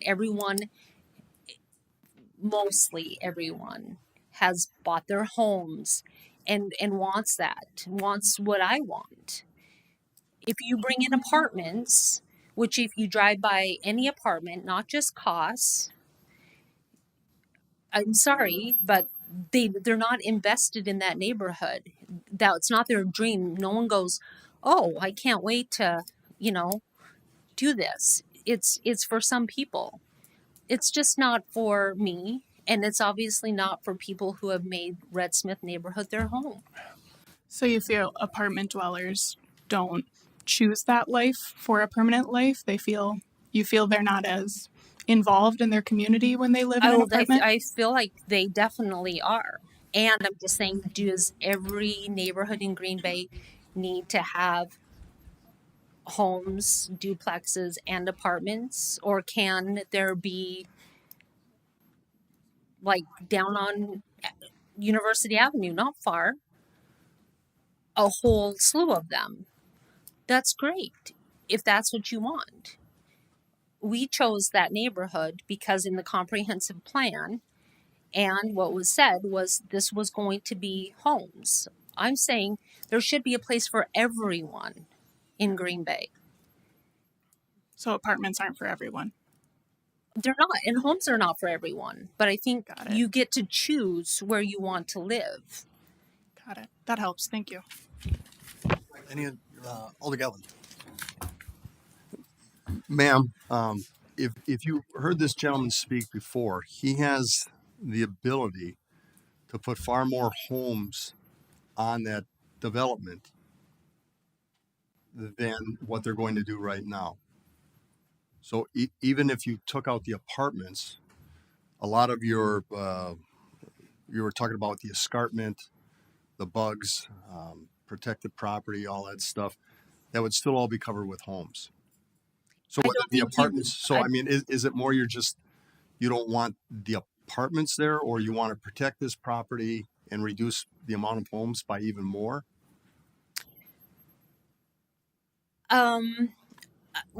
One thing, I do not want apartments. Okay. And second, I don't think that I don't think they're doing it they're being nice. I think that they physically cannot put houses there because of the natural springs that are there, and the way that it's geologically set up is that it's impossible without creating a large disturbance and being cost effective, because it takes a lot of money once you start getting into the natural springs that are there. What are they going to do? So it's better to not dig into the natural springs than try to figure out what to do with them. So I don't think that they're doing it out of the goodness of their hearts, not building more homes. I think that they physically cannot build more homes. All right, thank you. Any other questions or comments? All right, thanks. Next up, Joe Morgan. If you could just state your name or your address, rather, Mr. Morgan.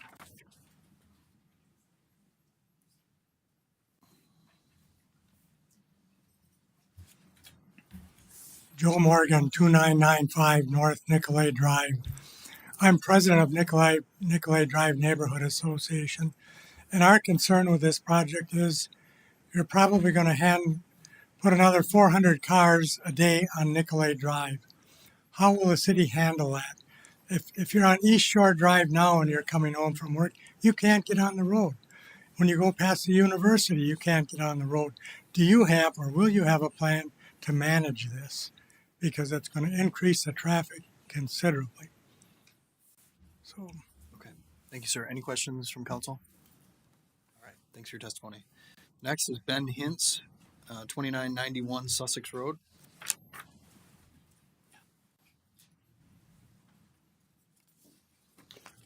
Hello, my name is, as the mayor said, is Ben Hintz, 2991 Sussex Road. I wanted to speak on what has already been mentioned a few times with the comprehensive plan for the development. It's been mentioned, obviously, that we're not following that comprehensive plan. There is a state statute that says we have to follow this plan. It is state statute 66.1001. It's section 3, item K. And within that, this also doesn't just affect the apartments. This is also the narrowing of the lots. And I can explain that as well.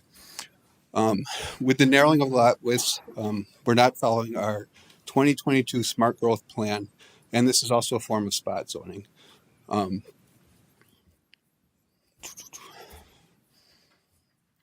area is currently all zoned as R1. We've discussed this. There's a spot in the comprehensive plan also for commercial.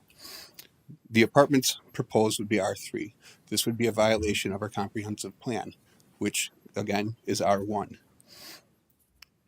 The proposed R1 60-foot and proposed R1 70-foot in the packets that have been provided, note, which hasn't been really brought up, that these square foot lots, the square footage for these lots should be 6,000 square feet and 7,000 square feet. Currently, in the Green Bay municipal codes, the minimum square footage for R1 is 7,500 square feet. So they're asking to knock off 1,500 and 1,000 square feet from these requirements for R1 zoning. There is a spot for this. This is R2. R2 would again require a different zoning plan, not a request in a variance.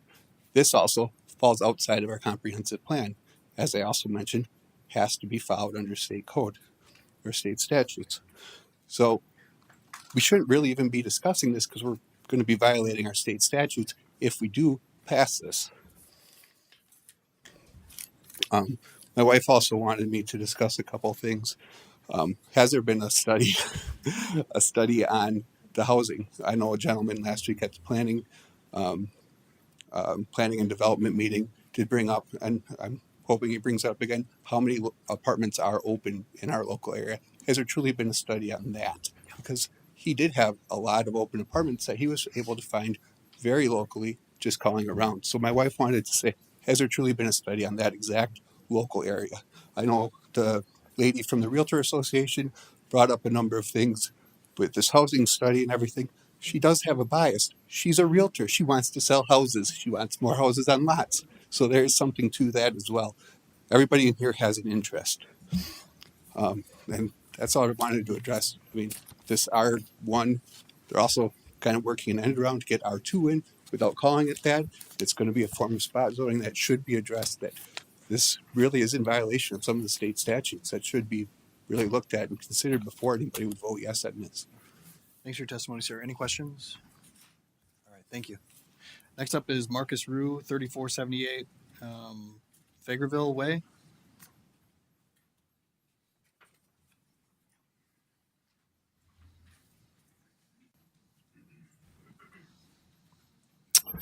First off, I just wanted to say thanks for the ability to speak on this.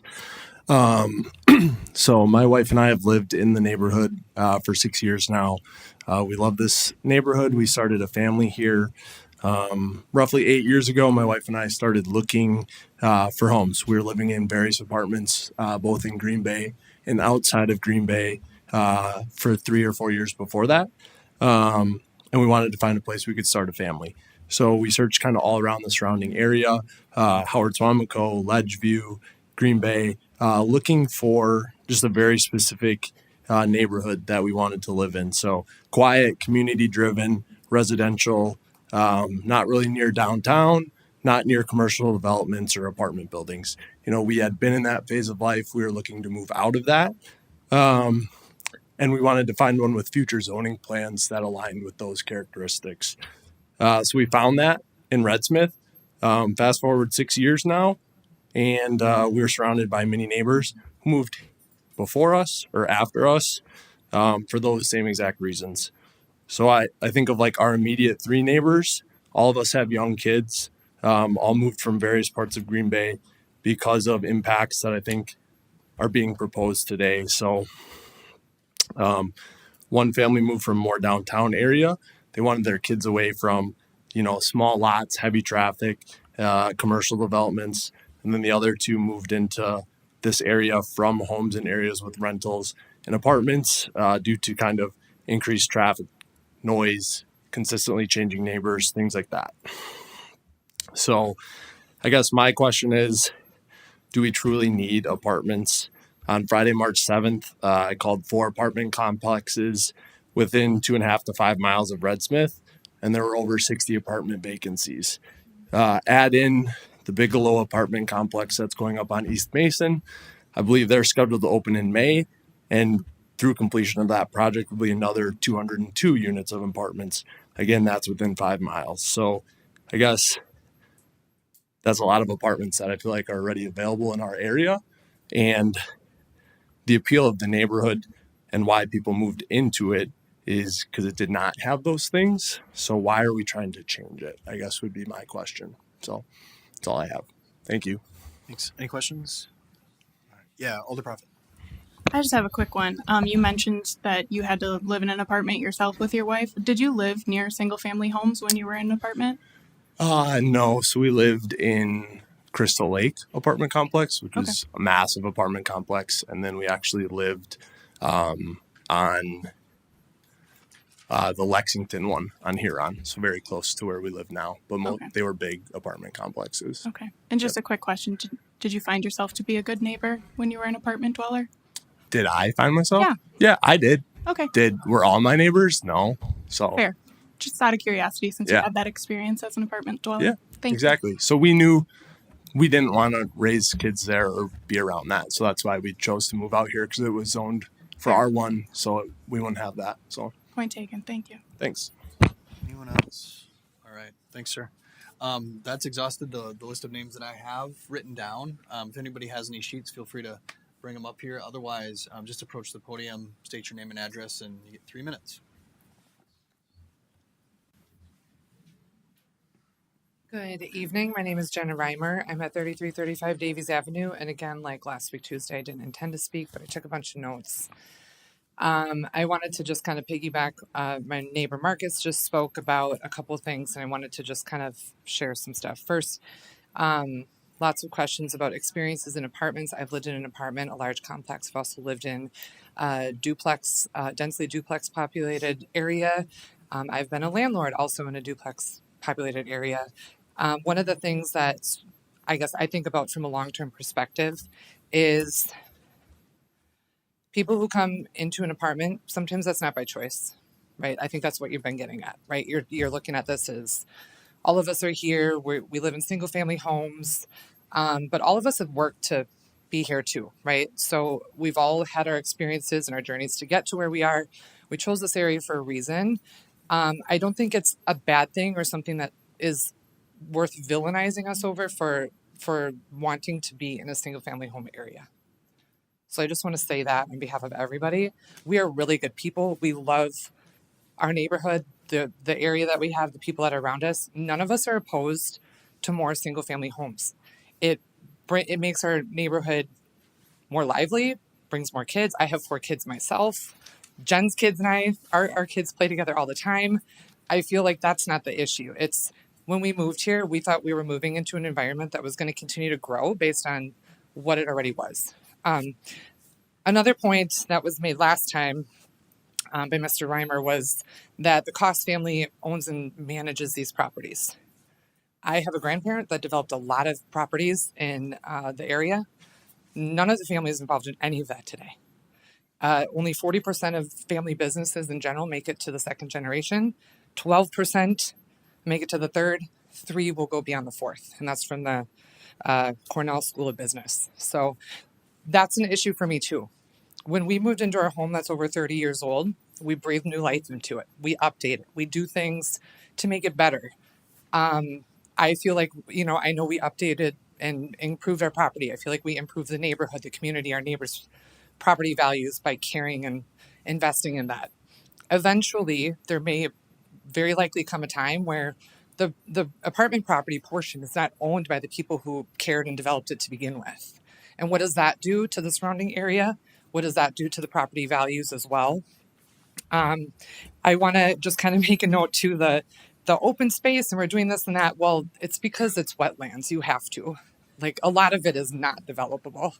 So I feel like we've been talking a lot about acreage and capacity and all these things. If you look at, I literally printed this out today and I counted how many lots we have in our neighborhood. We have 786 units right now. We want to add another 400 more. We're going to put 10% of that as apartments on the actual space of the land, but that's 40% of the additional units on 10% of the lands. That is densely populated. It is not the same as the rest of the neighborhood. Ma'am, your 3 minutes. Okay, one other comment. The intersection of East Shore Drive and Nicolay definitely needs to be a roundabout. Someone is going to get seriously hurt there. It is impossible. Vision is terrible. Please, can we look into that? And also just one thing, everyone here, the realtors, the developers, the city even, you all have a positive thing to gain by this going through. Tax basis, revenue, houses to sell, whatever it is. The neighbors here talking about this though, this is our day to day. It doesn't lower our taxes to have more people here paying taxes. And we're the ones that have to deal with the day to day of the increased traffic and the water flow issues and all of those types of things, property value concerns like that. So we have everything kind of to concede where everyone else here has something to gain. And I want you guys to think about that when you're considering this, because I think there are probably more ways to meet in the middle on this. In my opinion, I don't think it should have apartments. And so that would be my consideration, my ask of all of you tonight. Thank you. Thank you. Any questions? All right, thank you. Anyone else? Come on up. Hi, my name is Ken Pond. I'm at 3505 Edinburgh Road, Green Bay, Wisconsin. Appreciate the time with you today. So I grew up in Green Bay. I now live in the Red Smith neighborhood. I've lived in apartments all the way until 2 years ago. Just like a lot of my other peers that have discussed here today, the reason why we went to this neighborhood is because of the fact that it is single family homes. Overall, I do support this development. I think it's great that there's more housing. I think there's a shortage that needs to be addressed. But I support the R1 side of that. And I have some serious concerns about the rezoning and our infrastructure plans that go along with that. So to start off, I want to read you a quote from Warren Buffett. It takes 20 years to build a reputation and 5 minutes to ruin it. If you think about that, you'll do things differently. For over 20 years, this master plan has been in place. The Red Smith property has been clear. This is R1 housing. Families bought their homes and built their lives here based on this master plan, trusting that the integrity of this neighborhood would be preserved. But now there's a proposal to change that. We want to introduce apartments and commercial spaces, which will fundamentally change our community. Changes to that master plan should only be made if there's a critical need to do that, which there is not. This is not just about new buildings, though. It is about broken promises as well. It's a slow erosion of trust between us as the people who have elected you to represent us. What is the purpose of zoning ordinances and master plans if they are ignored? 75-foot lots are the minimum requirement. Why have a minimum if we don't enforce that? Why do we need 60 and 70-foot lots? Setbacks are meant to be 6 feet. Why are we allowing 5? The impervious space maximum limit is 50%, yet there's numerous properties on here that are greater than that. What is the reason for that? We already have issues with the impervious space and also with the wetland concerns. So let's talk about our environmental impact as well, which has been mentioned numerous times. So increasing the impervious spaces beyond just breaking a rule actually creates us real problems. More concrete means less natural drainage, and that in turn leads to flooding. Our stormwater system's already drained. You all have probably seen some of the videos that have been sent, right? I do believe that Mr. Reimer here actually I wrote down, he said, I can't solve this issue, right? So this is an issue that needs to be addressed. Where does that excess water go? It goes into our neighborhood. It goes into our houses. It goes into our basements. It goes into our streets. And when we think about this, beyond zoning, where is the intentional planning when it comes to infrastructure? Do we need a roundabout at Sussex and Scottwood? Your 3 minutes, sir. All of this is about thinking about all of the infrastructure pieces that we need as far as roadways, fire and rescue, and also about the fact that we've put our familial stake and our financial stake into this neighborhood. So we're asking for fairness and accountability. So I'll end with this. Winston Churchill once said, we shape our buildings and therefore afterwards, they shape us. So I ask you, please do not allow this commercial development and the high density apartments to reshape our beautiful neighborhood into something it was never meant to be. Any questions? All right, thanks, sir. Come on up. Feel free to kind of form a line if you'd like.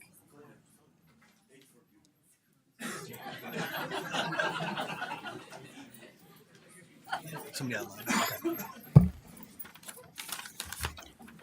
How you doing? My name is Douglas Knight. I'm at 3247 Peterson Road. Y'all have heard the concerns and displeasures of this issue. I also share all their concerns. In the event of building a project, my only issue is the apartment complexes. I get it. You get more money per square acre when you stack people. Maybe that's a selling point for the whole project, or they bail. I have been halfway around the world twice. I learned culture is a massive thing. We all share a culture here. We strive to our culture. We strive to keep our culture. In my travels, I visited ports. My other shipmates found local watering holes. I explored. Singapore, they have their strict rules. Hong Kong, they have a large 20-story buildings, living spaces. Even in Honolulu, their lives are so different from ours. We can't compare. The Middle East and Australia have their own as well. Yes, apartments can be nice, but the fact remains people rent, care less about where they stay over homeowners. When you combine multiple families in one environment, the environment decreases. Nobody wants that, which is part of the comprehensive plan according to 1979. Numbers that remain in effect, I'm seeing on page 4-5. In the land and use and growth management PDF form on your site. On page 4-2, talks about the plan being good until year 2000. And for the population of 115,000 as a set forecast. Population of 2023 shows it's just 106,000.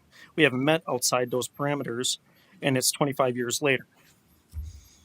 Last meeting was mentioned our school population is trending downward also today. And I can make that same point about not needing any apartments. Our neighborhood resembles something more people from elsewhere aspire to live in to create families. It's a goal for whoever wants it. My petition shows a lot of people beside us and our ideas My Facebook comments are proof that some people are not happy with their own situations. It has hateful comments because we wish to keep what we have. In those comments, I'm sure others have signed this petition in recognition that what we are asking for is not over the line. Single family home communities thrive. If you pack people, others will spread further away and get away from it all. That'll always remain the dream. The ones who seek it will always will. That will decrease other areas and lifestyles packed people have gained by accessing for favor of our city. We know what we have here and understand the importance of it. I lived in Green Bay my whole life, minus my 4 years. I aspired to come back to work and thrive in the dream where it is possible. Don't make it not possible. There are so many examples all over the country. Nationwide, we are known as a city who sticks together when it comes to football teams, where we are crazy proud. We live other lives. We live the life other cities wish they had. Let's not become the rest of the growing cities nationwide. We can have our own style. Let's work on that together. Right on the dot, 3 minutes. Thank you, sir. Any questions? Alder Morgan. You good? Mr. Knight, you sent us, or I received at least, a long list of names in that. Yes. Was that an online petition? I didn't see signatures, actually. Is it Right, something it that was an done online petition. And how many people were on there? I couldn't count. Currently, I just checked it before walking up. It's about 330. All right. And I only sent you 329 this morning, so one has entered since my noon lunch hour. And is this all residents in the Red Smith area? On that or- list, you'll find zip codes. Those zip codes, a lot of them will pertain to our neighborhood, which is the good majority of them. If I remember right, it's close to probably like 75%. There are other zip codes that share our ideas and values. Thank you. Yes. Thanks, Alder. Any other questions? All right, thanks, sir. All right, I got to do dinner. Come on up.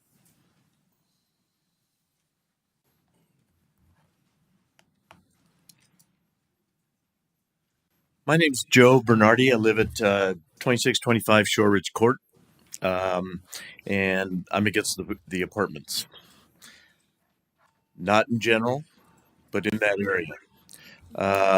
If there's such a demand or a need for apartments, as there are, I lived in apartments all the way through after college for years.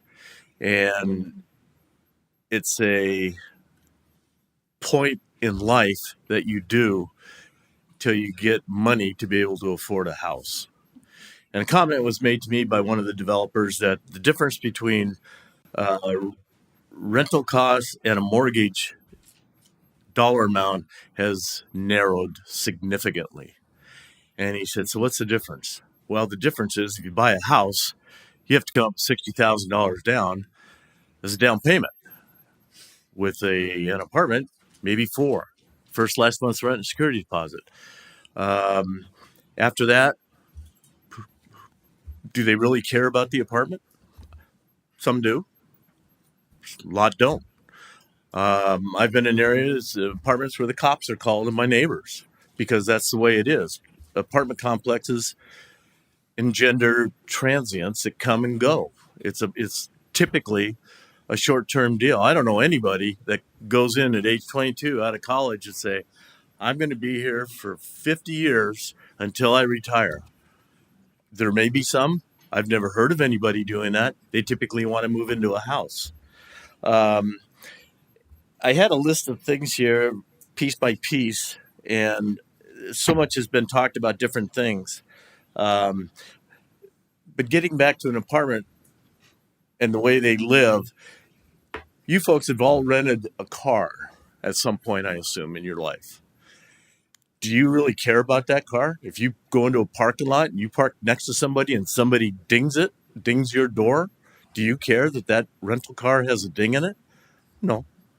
If it was your personal car that you spend $40,000 on, would you have a concern? I think so.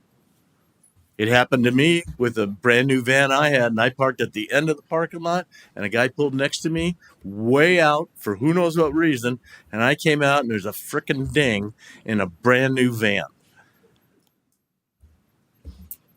I mean, how many people have you seen on TV with all these shows where they go into these apartments, there's holes in the walls and that kind of stuff, you know? That doesn't mean everybody does that. But there's probably a pretty good significant amount of people that do. When you guys were looking for a house, your first house, second house, third house, how many of you went looking first for a big apartment complex and said, hey, honey, let's buy our house right next to that? All right, sir, your 3 minutes has expired. I don't think anybody's done that. Thank you. I don't think it happens. Any- One more thing, if I may. Yeah, real quick here, sir. The population of Green Bay has gone down since the 2020 census. 2020 is 107,395. 2022, 105,744. 2025, 104,726. How much of that is homes? How much is that apartments? I don't know, but the population has gone down. The rental availability will probably go up. Thank you. Any other questions? All right, thanks, sir.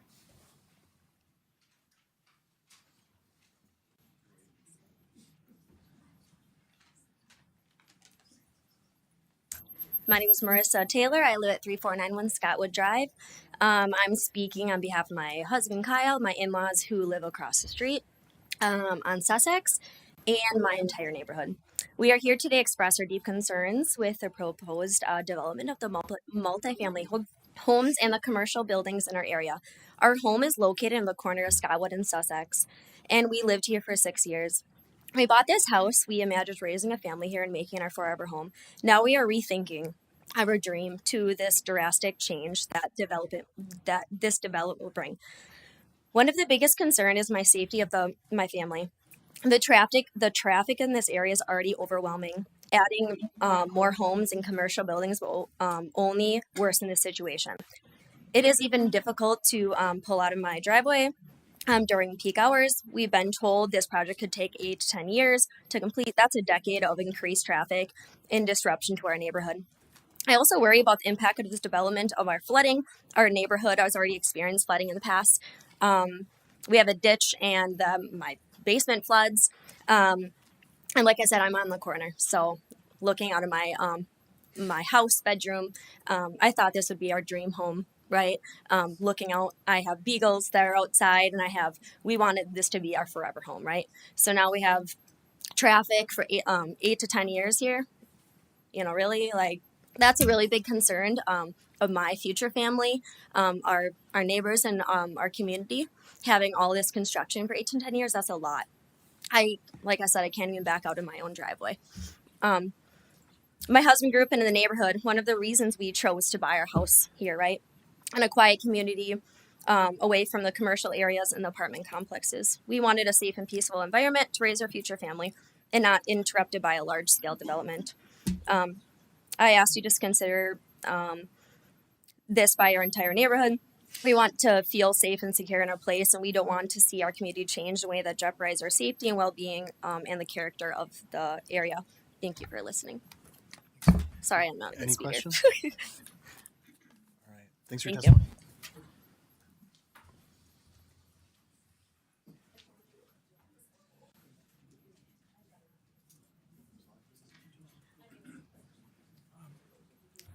Again, I'm Joe Morgan. I came here to talk about the traffic, but listening to these people, they have a Mr. Morgan, you already spoke once. We've got a lot of people here, so if you have okay, a I'll point, be just brief. make it brief. These people are concerned about single-family homes in a neighborhood.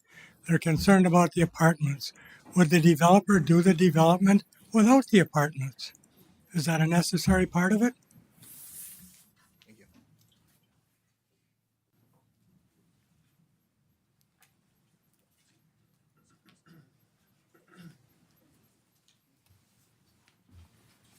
Mr. Mayor, I think I fell through the cracks. I did do the online submission yesterday, and I got the confirmation. I even got the right date, so just want to let you know that. But thank you for allowing me to speak here today. My name is Gary Pfeiffer. I live at 3464 Edinburgh Road, and I've lived in the Red Smith neighborhood for 26 years. I'm also a 28-year veteran of the Green Bay Police Department and have retired since 2020. Back in 1999, my wife and I were looking for somewhere to build our home. We picked this neighborhood because it was actually in part of the patrol area that I worked in at the time. It was quiet, which I loved because of driving in traffic all day on patrol. had very few, if any, police calls for service there, and also had the knowledge that eventually a future K through 8 school was going to be built. So it seemed like the perfect neighborhood to build a home. But most importantly, I was told when I actually visited the city's planning department at that time that this area was zoned R1 without multifamily apartment complexes.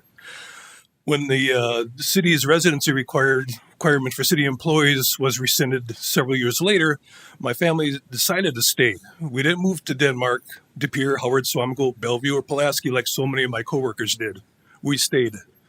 We stayed because we loved the neighborhood and the understanding that the city of Green Bay would stay true to their future plans for this area. A few years ago, a few duplexes were proposed by the builder who was currently developing Paula Street, which is actually the block to the south of me. The duplex proposal was eventually abandoned, but did this prevent this developer from moving forward with single-family homes? No, it did not. Actually, half the street's almost completed now with homes. Other developers over the last 30 years have had no problem following the city's comprehensive plan and sticking with the R1 residential in this neighborhood. And obviously have built hundreds of homes there. As this community has grown over the years, its residents have asked the city for city park items nearby, such as tennis courts, baseball diamonds, splash pad, etc. But in the 26 years I've lived in this area, I've never once heard anyone say, gee, you know what? You know what this area could really use and in dire need of is some apartment buildings. Please note the sarcasm in that last statement. I'm not against apartments per se. I lived in apartments for 16 years in my bachelor days, but the right project in the right location. Residents of the Red Smith community have invested hundreds of thousands of dollars of their future in this area under the premise that it would remain low density. Changing that would essentially amount to a bait and switch, with the current residents feeling deceived by the city. Is this the message the city of Green Bay wants to give people looking for a community to build in? You'd say, yes, it's zone R1 today, but tomorrow, who knows, right? Sarcastic again. Sir, I'm asking. Minutes have expired. Yes, sir. I am asking the ladies and gentlemen of the City Council to stay true to the original vision for this area and keep it R1. Thank you. Thanks for your testimony. Thanks for your service to the city. Questions? All right. Thanks a lot. Okay. I am a good apartment person.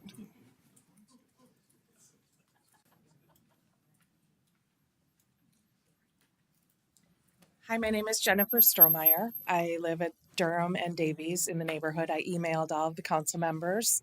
My biggest concern with it was the traffic on Sussex. I've lived in the neighborhood 22 years. So when I used to look out my front corner and across that park, there were no homes on Baywatch. There were 3 homes on our stretch from Durham to Carrera on Davies. I've watched the neighborhood grow and I'm fine with the neighborhood growth. My biggest concern in the email was the traffic. And I also just feel that it needs to be mentioned about the school. He brought forward that he had had an email from, I believe, is the interim superintendent. I'm not sure if she is voted in, but she's permanent. That they weren't concerned about Red Smith.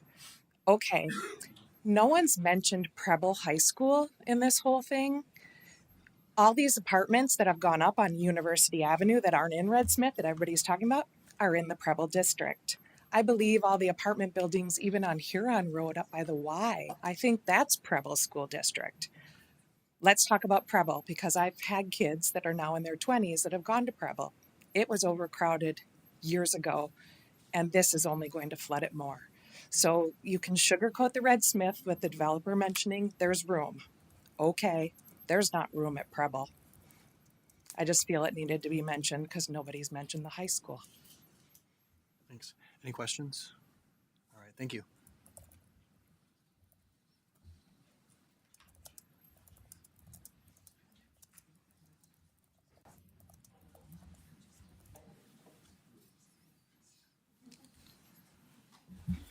Good evening. My name is Troy Greedens. I'm from 2760 Sussex Road. I'd like to thank everybody here tonight that let everybody speak and the neighbors that spoke. My biggest concern for this situation is water. I agree with everybody else, but I've lived in my house for 15 years. The very first winter that I lived here, 95% of my neighbor's backyard was flooded, 85% of mine was flooded. Torrential rains, I've had my basement flooded 3 times. The city, I did get the city to, my lot has a manhole with a 12-inch pipe connection to the city storm sewer. The builder of my house did that because he knew there'd be problems. There were times in the wintertime when I bought this house, the driveway apron had a gouge and I couldn't figure out why. It's because we had flowing water between the 2 houses at 20 below zero, and the city was coming out every day with a grader to try to break the ice away. At one time, I had 20 inches of frozen ice at the base of the apron of my driveway that we had to bust up and use a plow truck to get rid of. I don't know about the surveys that they've done of the retention ponds and that, but I would like to know what they're going to do about controlling all of that water. There is a ton of water that comes off of that ledge that I don't know if they're taking in account that much water comes off of there. But it's like I said, the water is definitely a problem. We still have a problem between my house and my neighbor Grant's at times this winter that you can't keep the sidewalk from icing up because the water's flowing, and that is my concern because the retention pond is going to be in my backyard. Thank you. Thank you.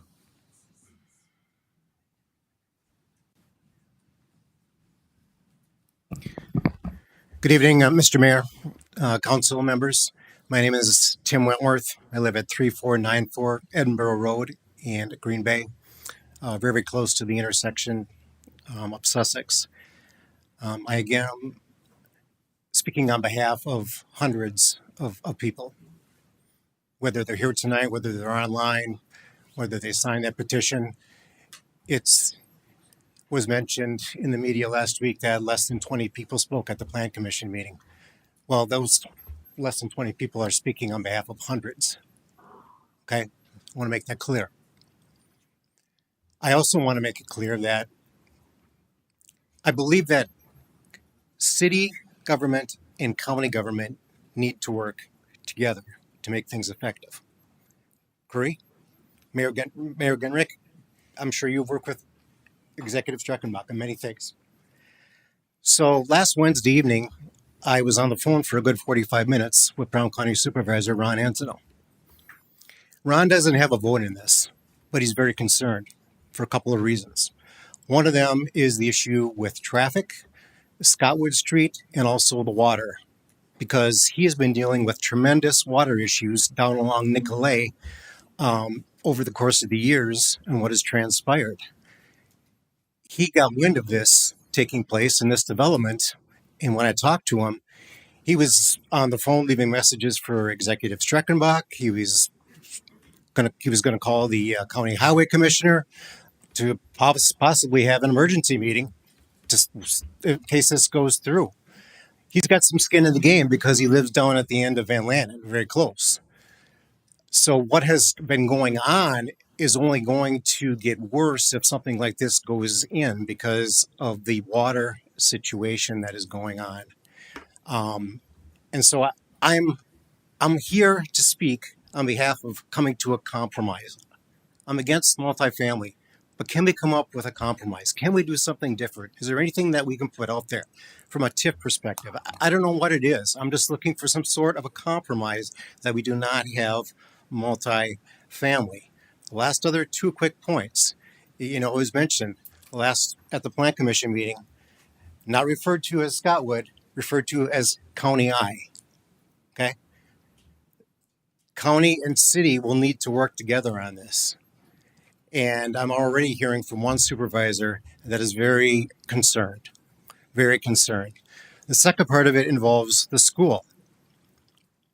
If this project is said is going to take 8 to 10 years, then why do we say at the Plan Commission it's going to take 8 to 10 years? Well, by that time, all the kids will be out of there. I did not know that Red Smith was closing in 2033.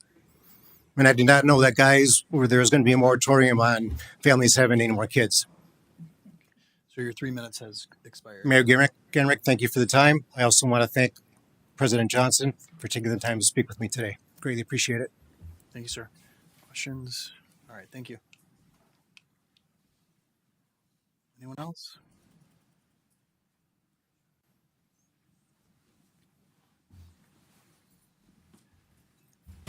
Hello, Scott DeBaker, 3526 Glen Abbey. I obviously share a lot of these same things. I favor the neighborhood staying R1 residential. I have some skepticism with the land above. If you hike the UWGB Arboretum, if you go down the trail by BP, it's a very similar landform. It's wet all the time. I think I actually might have surveyed, I'm a land surveyor, so I think I actually might have surveyed that land for Tom Uza back in 99. There are springs that run out of it comes right out of the water. There's currently water flowing, like he mentioned, all winter. We nicknamed the geyser or the glacier the Sussex Glacier because the water flows over the road. Like there is constantly water coming off of that hill.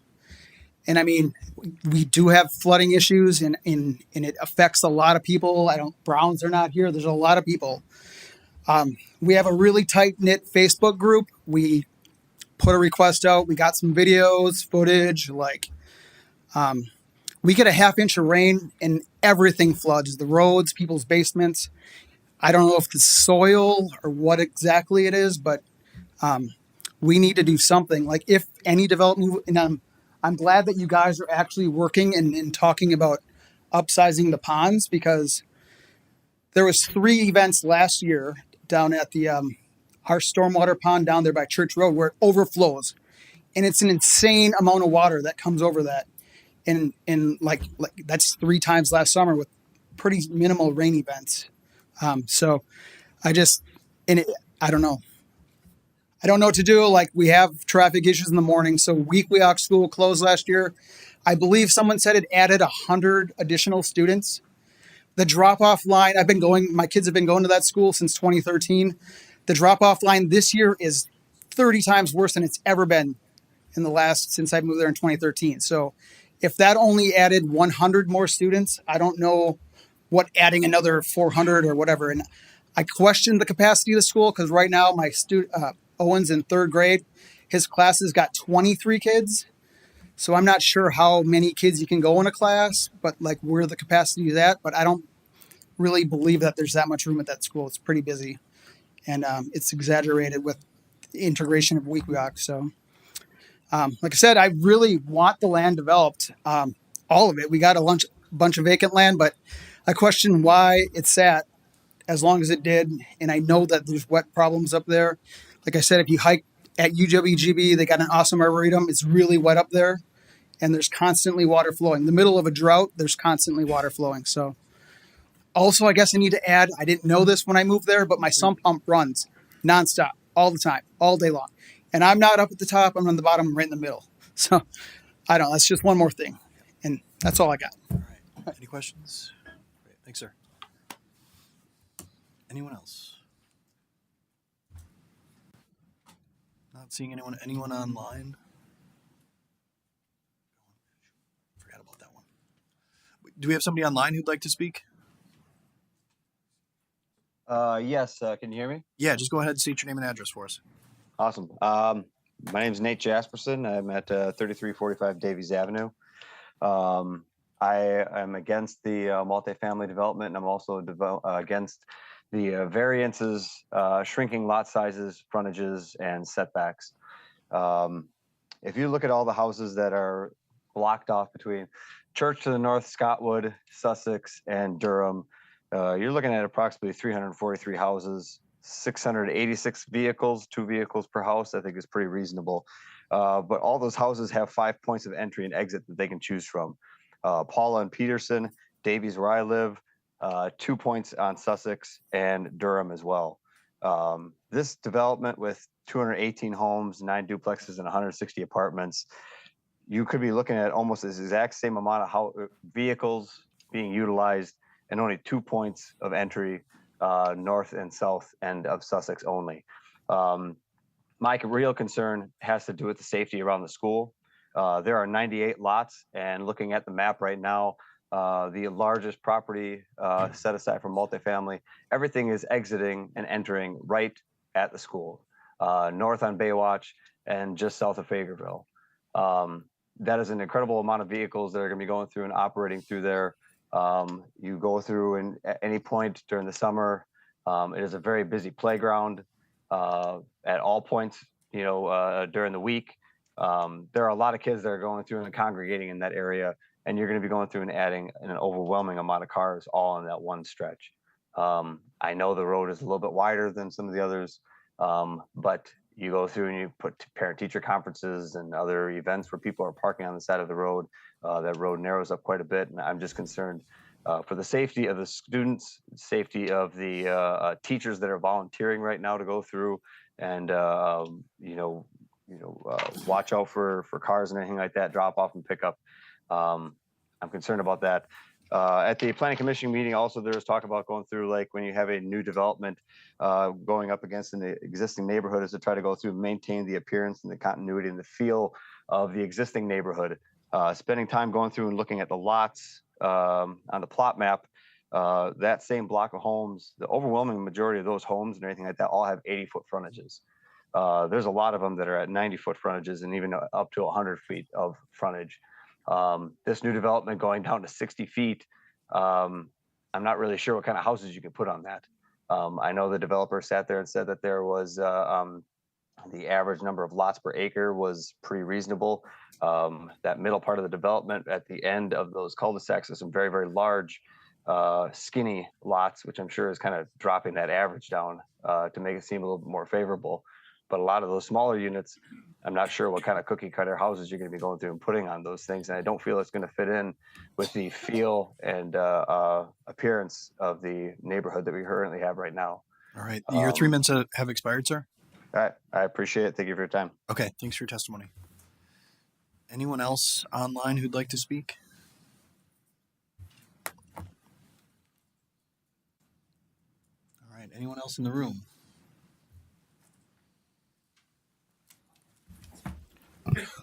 Steve Beater, representing the developer again.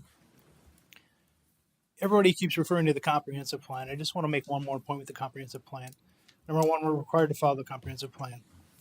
The comprehensive plan calls for low density residential here, which is 4 to 8 units per acre. Right in your comprehensive plan that you all approved. Recommendation number 2, neighborhood diversity. Land developers will be encouraged and required to provide some diversity housing types and densities within every neighborhood. Some low density, medium density housing, meaning the locations should not be just for single family housing on quarter acre lots, but rather some townhouses, duplex, and apartments. We're required to follow this piece of code that you all approved and asked us to follow. That's what we're doing. Our density in this development is lower than what we could do, and we like the project that we have. Our multifamily project that we have in here, again, is located a quarter mile from any of the nearest houses that are already there. So we've done our part to try and make this as acceptable to the neighborhood as we can. Thank you for your time. Any questions? Alder Grant? Sorry, some question. When you refer to 4 to 8 units per acre, is that out of the total 168 acres or the developable acreage? No. We've reduced that down to our developable acreage, yes. Okay, what is that total I acreage? believe our developable acreage is 107. Okay, thank you. So that's 400 to 800 possible units. Okay. Thank you. Alder Johnson, I think, has a question. Yeah, thank you. Couple questions related to funding. So when you do a development like this, what types of expenses are you incurring as a developer? Right, I made a list. You're paying for the roads and the infrastructure. Roads, is that correct? surveying, engineering, curb, gutter, sewer, water, everything. There are no funds supplied by the city for private developments. Correct. So obviously the preparation of the lot and the surveying. You mentioned the engineering that has gone into this. You have to pay for, I assume, a commission on the sale of the lots, most likely. Yeah, there'd be probably a commission for realtor the city, involved in some capacity. Land acquisition, the initial land acquisition. These developers have owned this land since 2001 or 2, so they've owned it for over 20 years. When they originally purchased this, they also purchased this 167, but they also purchased an additional roughly 150 developed lots, and they have been part of building those houses. And now we're to the point where they built out all those lots finally, and we're to the point where we need to create some more parcels. So. And when you build these streets that are in here, I presume once that's done, it meets city's engineering specifications and Yep, that gets absolutely. dedicated back to Yep. the city, right? Yes. And then you're putting in all the utilities as well. Yep. Do you have a sense? And I'm putting you on the spot here, but when you look at one of these roads, do you have a sense of how much it costs? $900 a foot Okay. plus engineering. You came out with 4A. You could even say lineal foot. So. I do this every day. Okay. Have you done any calculations on what the total cost is going to be to install the roads as designed here? I haven't. Okay. No, we haven't run any numbers on it. Okay. Thank you. Any other questions? Alder Morgan? Do you have the date that comprehensive plan was approved? I would defer to David Buck. Maybe I don't know the date of the comprehensive plan. Just an approximate, I think, would be fine. I don't know the exact date, but it was 2022. drafted in 2003 or 2003. Just a point. Other than four of us, we weren't on council before April of 2000, Brad's saying 2022. 2022. So It's fairly new. No, several of the new ones never approved it. just to be clear, 2003 is when Yep. the existing plan was adopted. So maybe Alder Weary was here. Maybe. That's about it. Right. Any other questions for? Yeah, Alder Presley.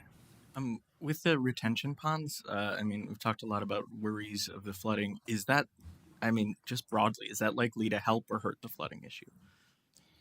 Well, a couple things about the stormwater. I met with Steve, your engineer, on a couple occasions. We talked about the stormwater. I've been on site. We walked the site, done many things to discuss the stormwater that's going on, the issues you have right now. Typically, when we do a development, we are not required to manage off-site water. In other words, creeks and drainage ways that run through the property, typically we're not required to take that additional water and treat it. It's called pass-through water. Typically, just pass through the site and keep on going on its way.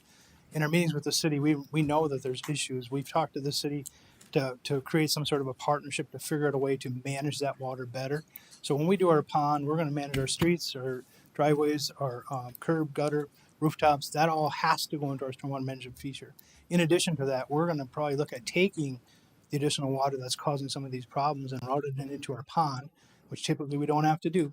But we've talked to the city and said, hey, how can we make the situation better? Well, we can enlarge our ponds, make them handle some of that additional water that's coming off that upper part of the escarpment and slow it down is what we would do.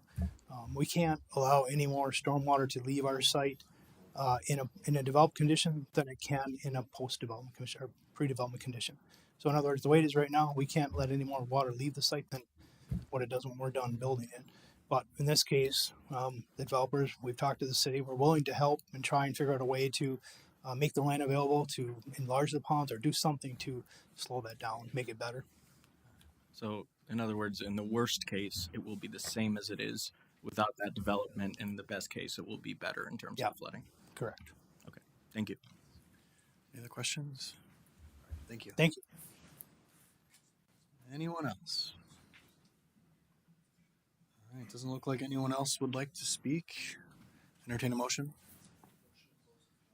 Motion to close the floor made by Alder DeLee, seconded by Alder Eck. All in favor will say aye. Opposed, nay. The ayes have it, and the floor is closed. We are on item 03, and that was pulled by Alder Grant. Thank you. One moment, I just have some questions for staff. I'm going to kind of circle around to start with the planning. I'm really sorry with my voice. Planning and economic development. Again, when we talked about the housing study, we talked about projected growth. Can you kind of talk about what the projected growth for 2030, 2040, where we're on track? Because it's my understanding that we are under what projected growth actually was, and has population actually dropped over the years or increased?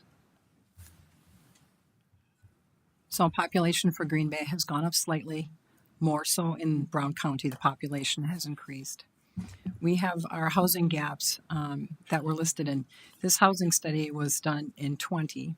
We are going to update it because I think it's important we see what's been done in the past 5 years. But it did make the projections out to 2040.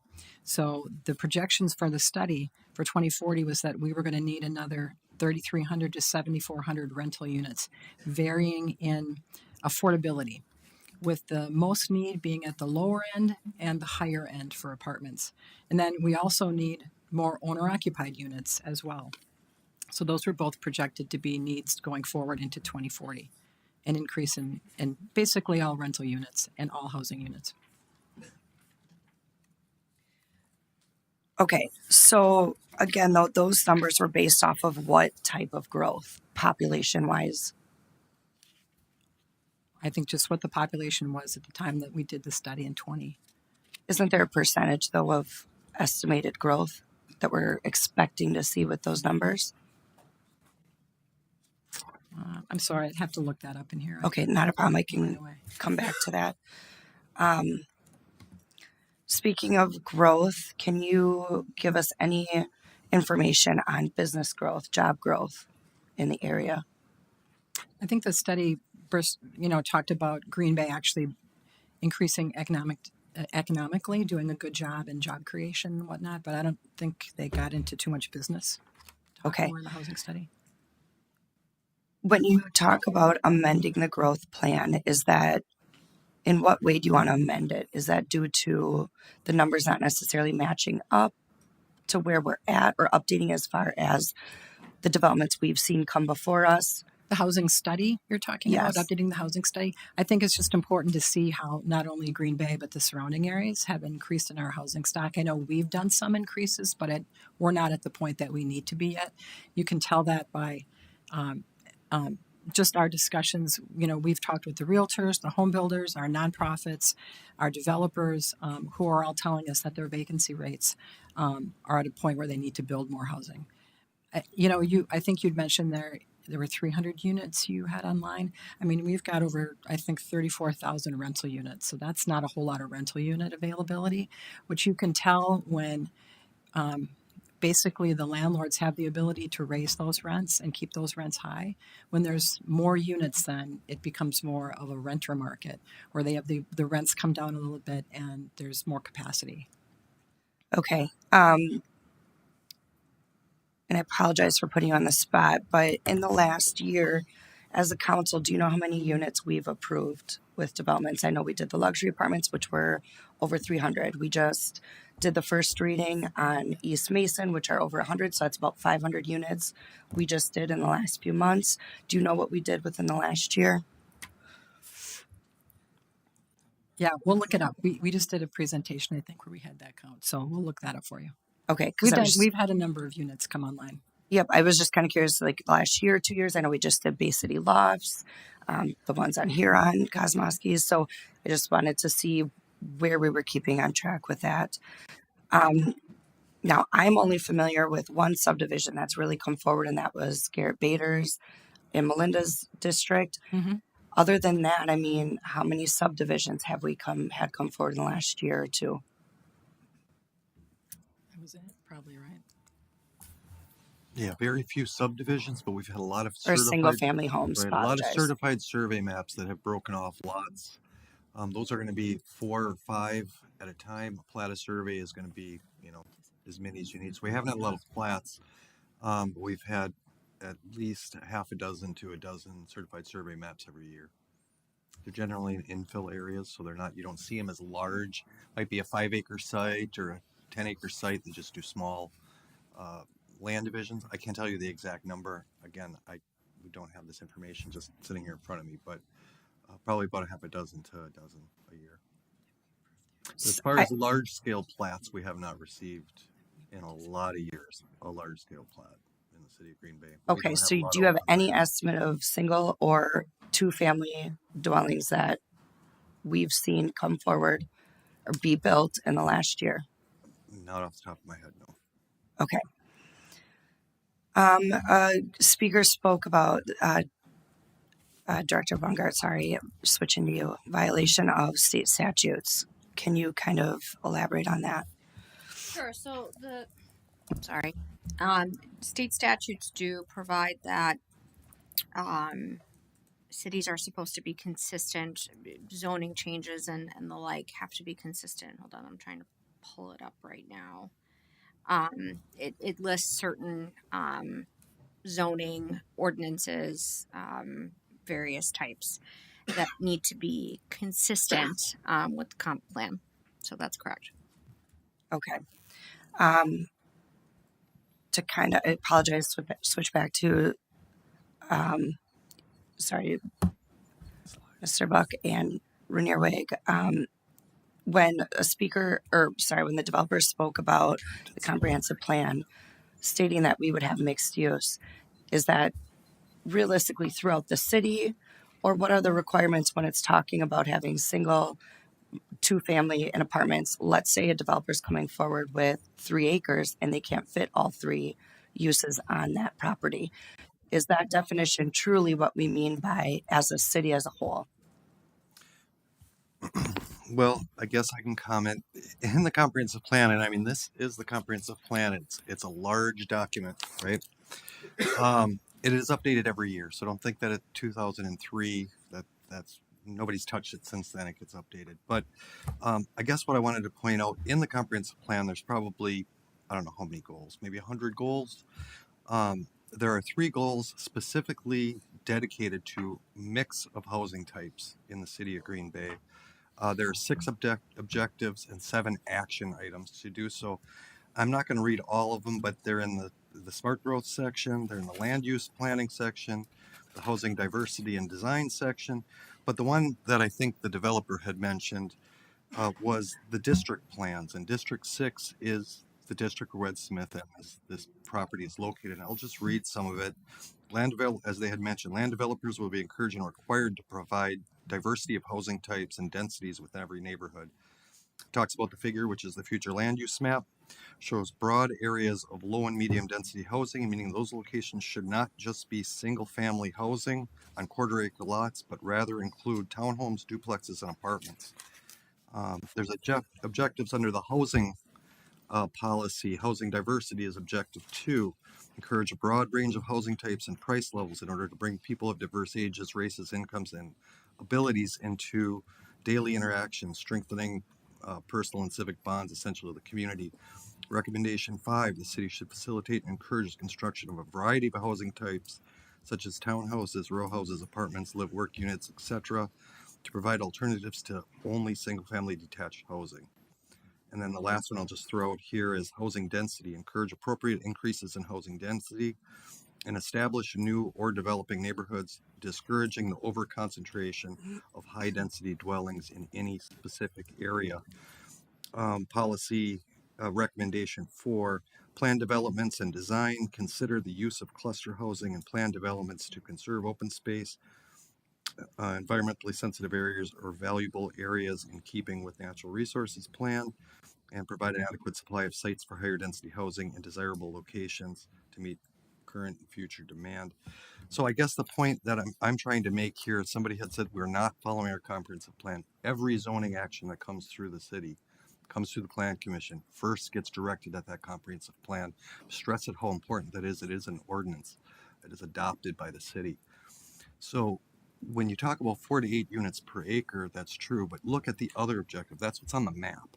But when you look at the actual recommendations and objectives in the plan, as I had said in multiple locations, it's going to specifically say mix the types of housing types. And it specifically says it in this district. So it's not an arbitrary thing when staff makes that recommendation. It's coming out of this document. Is it fair to say that's a recommendation of all districts or specifically 6? Correct. It's a recommendation for the city as a whole, but it specifically calls it out in planning district 6.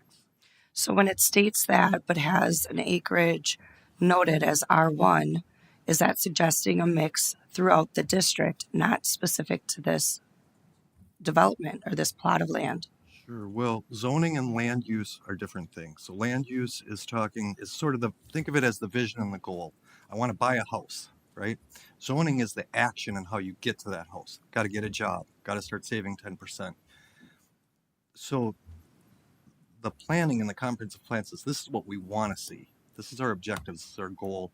And you use the zoning as one tool to reach that goal.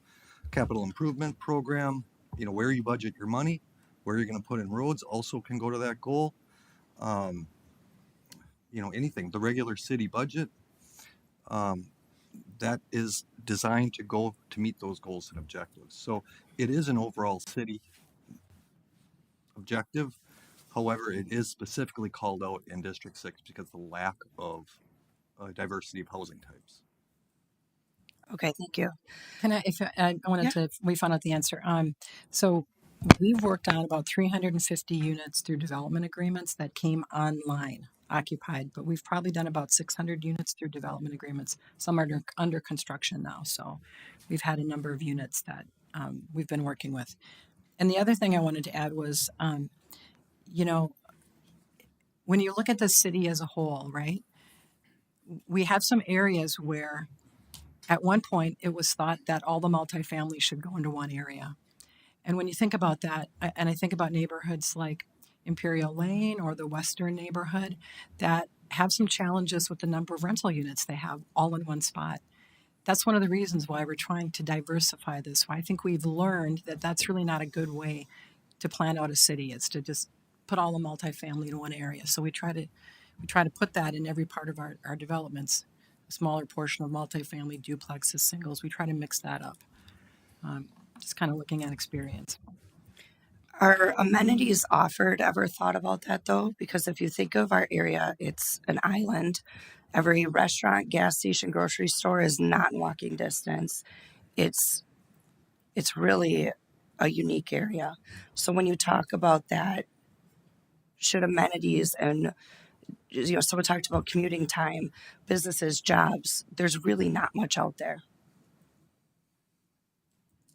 within close proximity to walk, to have a quick drive to work. So when you think about making a high density area, do those things play into placement? Well, I mean, if you're going to rent or you're going to own, you're going to drive to wherever you're going to drive. If you don't like to walk to places, you're going to rent in an area that's like in the neighborhood you live in, or you're going to rent someplace downtown. I'm confused by the question, I guess. I mean, okay. Renters and owners decide where they want to live based on the amenities they're looking for. Okay. Next question for Chief Knott.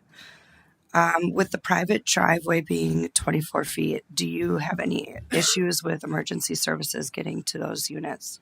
Sure. As everything comes together, we'll review it as we go and as the development has been. But 24 feet is within our scope. Get a little closer to the mic, Chief. Sorry. Yeah, we don't really see any issues with this as the plans are developed. It meets our fire codes, and we'll work with the developers to make sure it follows our codes and all our expectations. Okay, if it were a public road, what would the minimum width be for an emergency vehicle? Is that the private driveway into the?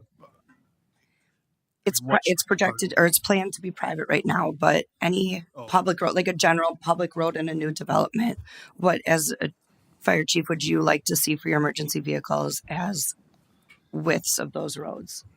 And 24 feet is generally acceptable. What we look at is apparatus positioning and placement. So, again, there's certain things that we look at when developments are being developed. We look to see some narrowing of streets as appropriate in some spots, and we'll certainly look at that and maybe make some recommendations, much like we've done on other projects too, for some widening of areas or narrowing as needed too. Okay, thank you. Those are all the questions I have right now. All right, thanks, Alder. Alder Prophet, and we're still looking for a motion here. Okay, I have a long list. I'll try and limit my comments to 3 minutes as well. But there was lots of discussion around safety and traffic. So my first questions are to Director Grenier. I have a list for you, actually. So the first one, opening up Durham Road. Is that something the city has ever considered or would potentially consider given the influx of development being proposed in front of us right now? Nothing that's been requested yet. Okay. Is that something you would consider if it... Upon request, sure, we take a look at it. Okay. The next one was East Shore Drive and Nicolay Drive roundabout. Is that something that has been looked at multiple times? Would require interaction between ourselves and Brown County because that is flagged as County Trunk A, although it is 100%. At that point, it's 100% under city jurisdiction. It has been our experience with multiple studies that have been performed that it's not a capacity issue. The safety issue is caused by excessive speed of motorists on Nicolay Drive. Okay. So I think my last one for you, the safe walk, bike, ped plan with the RRFBs that are going out right now currently don't have any designated for the crossings at either Baywatch or Fagerville, which is where I believe an influx of students walking may occur given this development. Are there any perhaps laying around that we could potentially add for a safety element to this project? Well, they're not recommending the safe walk and bike plan because the development on that side of Sussex Road doesn't exist. You don't build on supposition. You build based on data that demonstrates. So in the future, if data demonstrated the need for something there, then absolutely that could be considered. Perfect. Thank you. I think that wraps up that portion for me. So with the mayor's comments that we don't have a motion in front of us, I have lots of feelings. I hope every single alder on this body took lots of time to think about what's in front of us right now. I was very intentional in my comments about being an apartment dweller because I'm glad Director Rainier Weig touched on it. I look at where our current apartment stock is within the city, and if we want to talk about the safety element, we have to acknowledge the fact that we didn't diversify historically. There are areas where we do see increased police presence because there's a significant amount of apartment buildings on top of each other. So what I love about this project is that it's beginning to diversify that. Now, with that in mind, I recently, a block from my house, saw a 3-story unit go up. I'd like to see that personally on these, given that we have 4 to 8 units per acre we could work with, and we're at 2.4 right now. Raise them up. That's how I feel with what's in front of me right now. And I also say that because a speaker mentioned the down payment.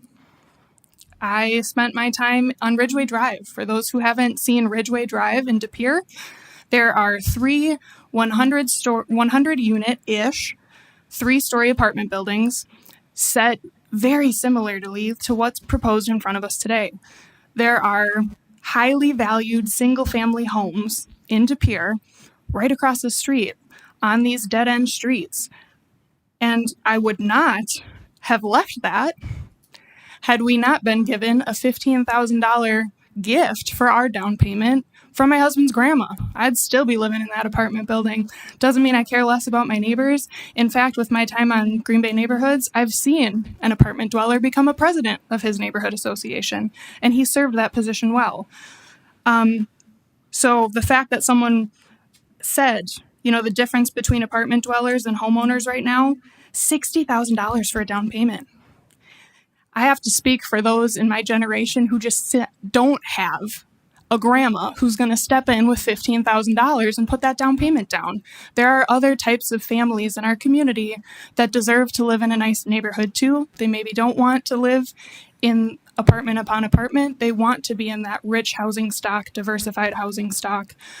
So if we could consider, potentially opening up Durham Road, I think that was the developer that mentioned that. RRFBs where there's children crossing, I am concerned about that. I love watching Baird Avenue, where I live, start to become safer for our kids at Washington and East High School because of those RRFBs. It's been delightful to watch. So with that in mind, I'd make a motion to approve what's before us. Thanks, Alder. Is there a second for that motion? Second that. Seconded by Alder Presley. We have Alder Hutchison and Alder Johnson in the queue. So Alder Hutchison on that motion. Okay. Wasn't aware, but I have something to say, I guess. On the other end of, and I guess the major concern expressed today, besides the surface water and traffic, which are real, is the multifamily buildings. Having reached an age, my wife and I have discussed selling our home and moving to an apartment. And I think that's going to be a growing number of individuals who may go to these apartments specifically because it's a nice neighborhood. I believe everyone who said they live in this neighborhood and they like it. I think the neighborhood itself is going to remain intact. There is going to be a lot of traffic, and we're going to have to deal with the traffic on these roads. The county and the city are going to have to deal with this. It's a reality. But I think that these multifamily homes are going to be typical, I don't know if they are. I think we're going to see older people who have owned homes be moving into those things. So I guess keep that in mind. So I will vote for this. Thanks, Alder. Alder Johnson. Thank you, Mayor. One of the things I wanted to do is maybe kind of provide some information and sort of just a little bit more transparency into some of the things that we have to contemplate when looking at all of this. And Director Rainier-Wig, I appreciate your comments on the housing study. I know that's something the mayor and I have talked about. I was planning to submit a communication. You'll probably still see that, but I was going to ask for a couple other things in there. So just a heads up on that. I do think, while we had a lot of discussion around that, I want to maybe back up a little bit and really acknowledge what a PUD is, right? And I think part of it is process in recognizing that this is going to require approval at 2 subsequent meetings. So this is meeting number 1. Meeting number 2 is April 15th. And the one question that I have for the city attorney, which I believe I know the answer to, but I just want to verify, if this is adopted this evening, is there an opportunity to offer amendments at the next meeting and have that be the second and final reading? Yes, that's correct. Okay. We've done that. Okay, thank you. So the comp plan has been talked about a lot, and as it was alluded to, it was adopted in 2003, and I felt like there were some whispers that maybe it was worth providing some clarity. It is called the 2022 comp plan, but it wasn't because it was adopted in 2022. It was adopted in 2003 because it was forecasting 20 years into the future. So that is the most recent comp plan that we have. As Mr. Buck said, that it does see regular updates. We are in the process as a city right now of updating that comp plan. I'm not sure where that is. Doesn't really matter, but soon. The R1 that currently exists out there, I think it's important to point out that it is R1, but per city ordinance, R1 permits PUDs. So PUD is essentially a zoning overlay, and it exists because you can't always anticipate every single need as much as you might want to try to. It's not a comp plan change. We're not changing the comp plan, and it's because the ordinance does allow a PUD within this particular zoning code. And so that means we are following the plan, and this would not qualify as a spot zoning definition. I think a lot of the other things that were brought up are definitely very important notes, and we need to observe that and soak that in and understand how we react from here, whether it's the comments about the escarpment and the preservation areas, conservancy. Flooding is clearly a big issue out here that we need to proactively work with. The school impact, streets, traffic, but these are not uses.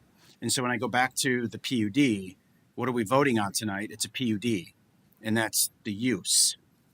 When you look at large scale development, particularly a subdivision, which as it was alluded to, doesn't happen every day here in our community, there are a lot of steps that folks need to go through. And so this PUD isn't intended to regulate every single one of those things. And there will be a lot of other stops, whether it's through a permit process, site plan submittals, different jurisdictions like the school district or the county. Those all have to be active participants in seeing an outcome here to meet sort of what's laid out for the plan. And so I just, again, while these are all very important things for us to talk about, the PUD is not meant to be the silver bullet that creates a deliverable plan that is fully and neatly packaged to create the perfect neighborhood. It's really just about use right now that we're looking at. The area that is slated for the apartments, I do think it's important to acknowledge why apartments have been proposed there, and it's because a regular street can't be designed back into that area. And that didn't really come up today, but Alder Grant and I did take some time to meet with the developer to understand some things with this. And I've spent a lot of time with Alder Grant over the past few days, who I can assure you has been a tireless advocate for everything that you all are expressing.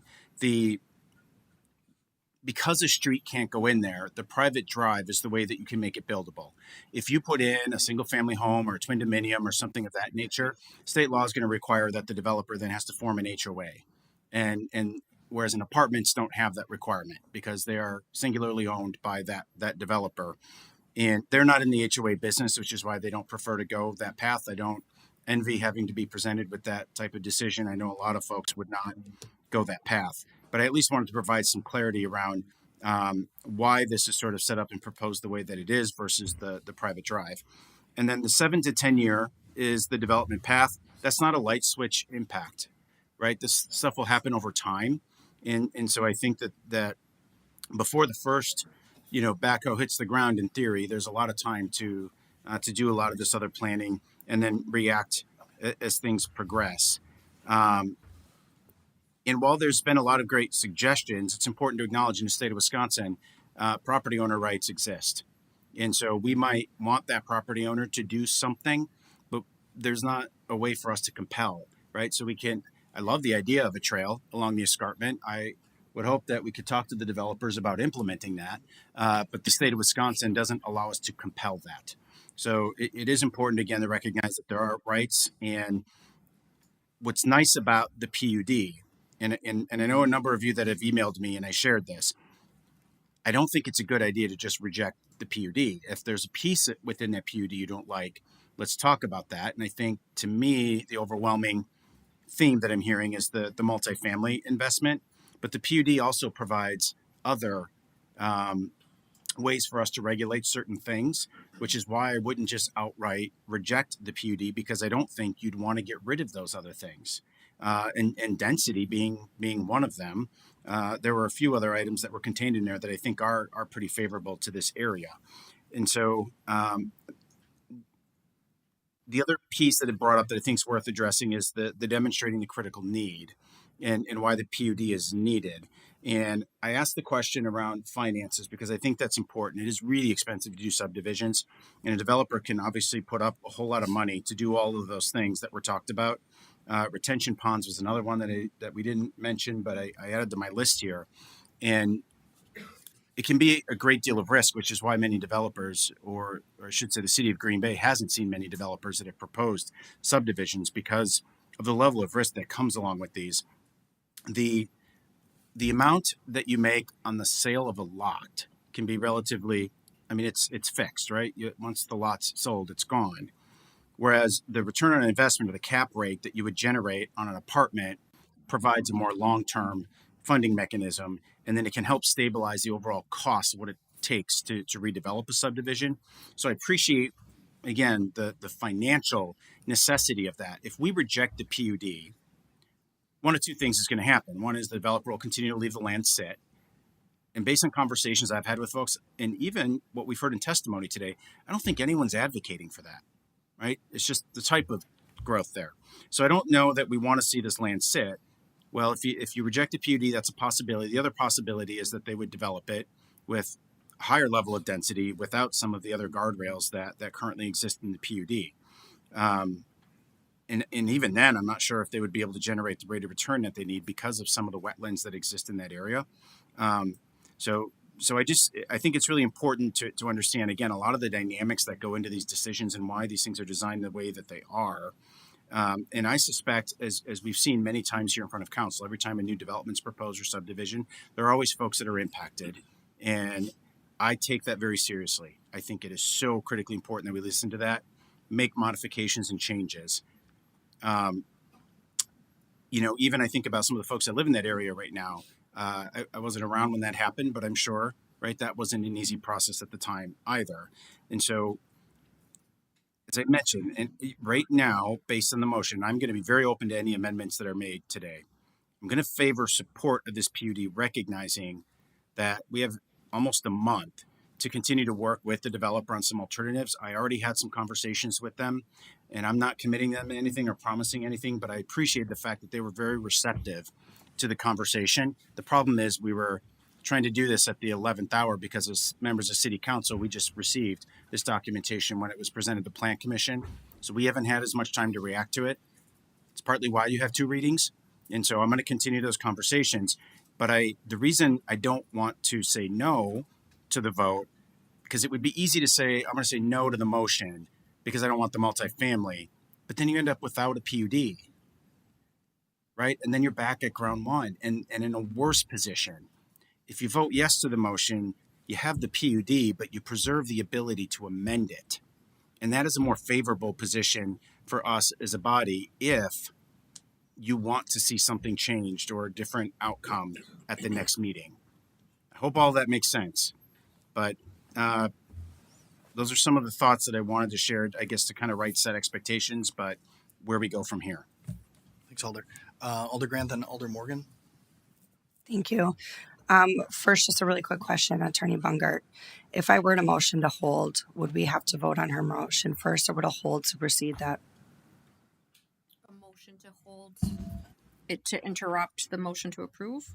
A motion to hold the first reading until next council meeting in April. This is just as a clarification. This is not on the first reading right now. This is on This is the actual the report item. Okay. Yeah.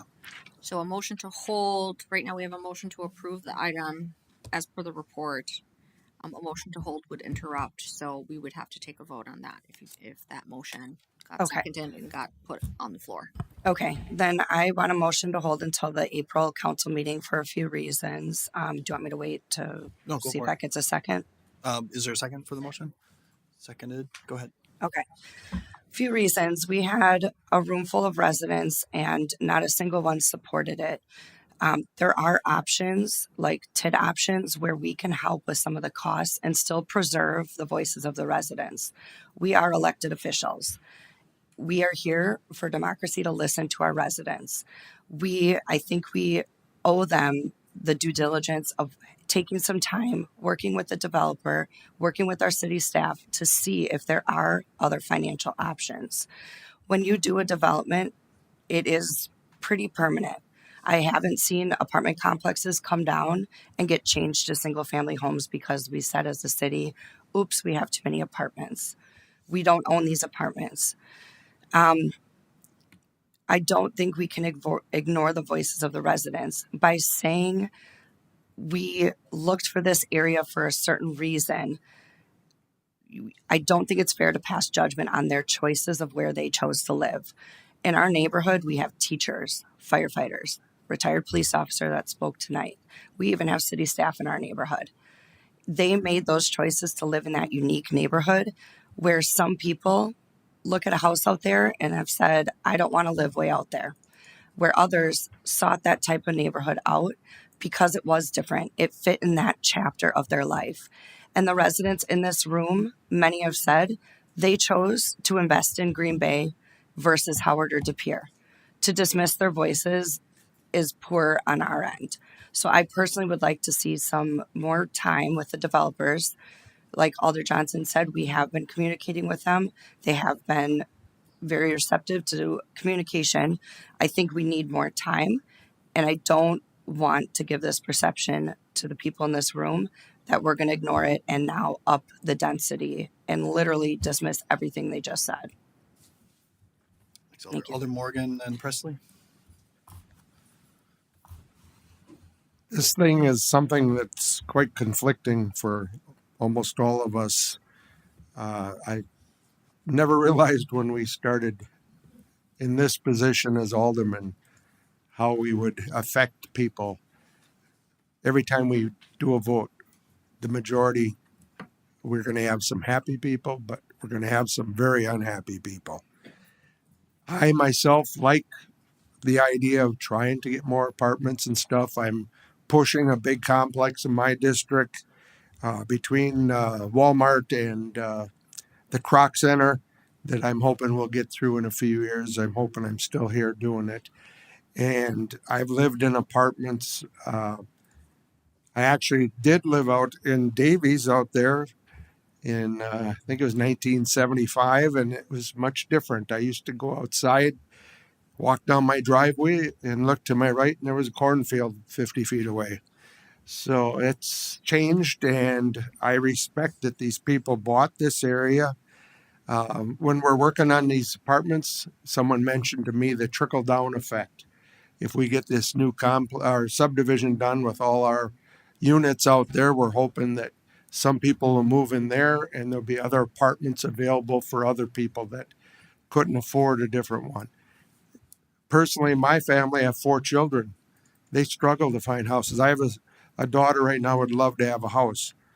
So I would hope almost that if we would build more residential single family homes, someone that goes out there and lives may offer their house at a price my daughter and her husband and son could afford to move in. So if I had my little magic wand to make happy, I'd have all the area become single family, and hopefully it'd trickle down and help my family. I think that, like Alderman Grant said, we need to think about what's best for the people that live in that area. And so I think I would support holding this for another month and see what can be done. Alder Presley, then Galvin. Thank you, Your Honor. I want to speak first about the escarpment. I'm a big fan of escarpments. I fell in love with escarpments when I was a student at University of Wisconsin-Green Bay, and they have the beautiful escarpment in the Arboretum. And I do want to recognize that that is a valid environmental concern. The people who brought it to me, I'm very thankful for that, because it is a beautiful microhabitat. It has some flora and fauna that aren't seen anywhere else. There's some land snails that are unique. That particular area of it hasn't been specifically studied. There hasn't been a survey for what sort of ecology is there, but there's an assumption based on what the rest of the escarpment has in the surrounding area that it might be of value. The thing is, and as Alder Johnson mentioned, this is a PUD. This is private land. The only reason that we're getting a say in this at all is because of the PUD. If they wanted to develop it as all single family lots that were all the size within our specifications, it would not come before us in this way. We wouldn't have this say in it. And the multifamily, I know that's been an area of concern, but when we talk about the environmental, the risk to the escarpment is the least I would see based on the people I've talked to, the ecologists and the conservationists. It seems like the risk to the escarpment is the least with the multifamily. It is the single family lots. So while I appreciate that, the developers have heard me when I'm talking about this, and, I can't compel a conservation easement here. I wouldn't do that. But I hope we can continue to have conversations as we go forward and how we can respect and protect this natural environment, because that is a valid concern, and I want to give props to those who have brought it up, because I'm sure a lot of us have not heard the word escarpment before tonight, and now we've said it 47,000 times. But my other point is just about the multifamily housing and why I don't want to hold to speak to this particular motion. The reason that this excites me is because of the multifamily, because we have this opportunity to have this mixed development of single family and multifamily, where we are having neighborhoods, as Alder Prophet said, where people are, interacting from different walks of life. I myself am a renter. I tried to not take it personally when folks were saying that renters don't respect or care about their community, because I know you weren't talking, about every single person, but I would like to say I do respect my community, and I like to think I'm involved with it as much as I can be. But while Alder Grant has to look at her residents and the people around there, I have to look at my residents in my district, which is largely apartment dwellers. And these are people who I think should have choices. And right now it is not a renter's market. There are not enough units, even though there are 300 units on apartments.com. The actual lived experience of the people I've talked to who are living in apartments, who are living in with slumlords, who are living in the trailer parks in my district, they are looking for a different place. They are looking to have advancement from, it's not always a linear path from apartment to house. I've gone from bad apartment with roaches to really nice apartment with a lake. And I think that's a more and more common experience for those of us born around when I was, which was after this plan got started. Sorry. But I think that it is important that we recognize the people in my district as well, who I think deserve to be able to live in the Red Smith area, who deserve to have, as somebody said, you feel like you're on vacation driving past the bay. I don't think that should be reserved for the people who can own a home there. It should be, I would love to live there. It is actually walking distance from my place of work. So when I'm looking at it, I'm looking from the renter perspective. And I don't want to hold it to get rid of that multifamily, because to me the multifamily is the heart of this development, thing that gets me excited, the thing that I really want to see for this area. So thank you. Thanks, Alder Galvin, then Weary. Thank you, Your Honor. I agree. We need to listen to the residents, and I need to listen to my residents. And this is where I'm having a tough time trying to make up my decision here, because I know I've moved several different places. I lived my whole life in this city. Started inner city, moved outer city, then I moved back inner city. It's all about location, location, location. And as Officer Fafaric, worked for the police department. I've been into the mistakes that this community has made by cramming all of our rental units into one area. And I've seen how that has affected that area and those communities. This is why we're looking at the JBS project, which is a generational housing project.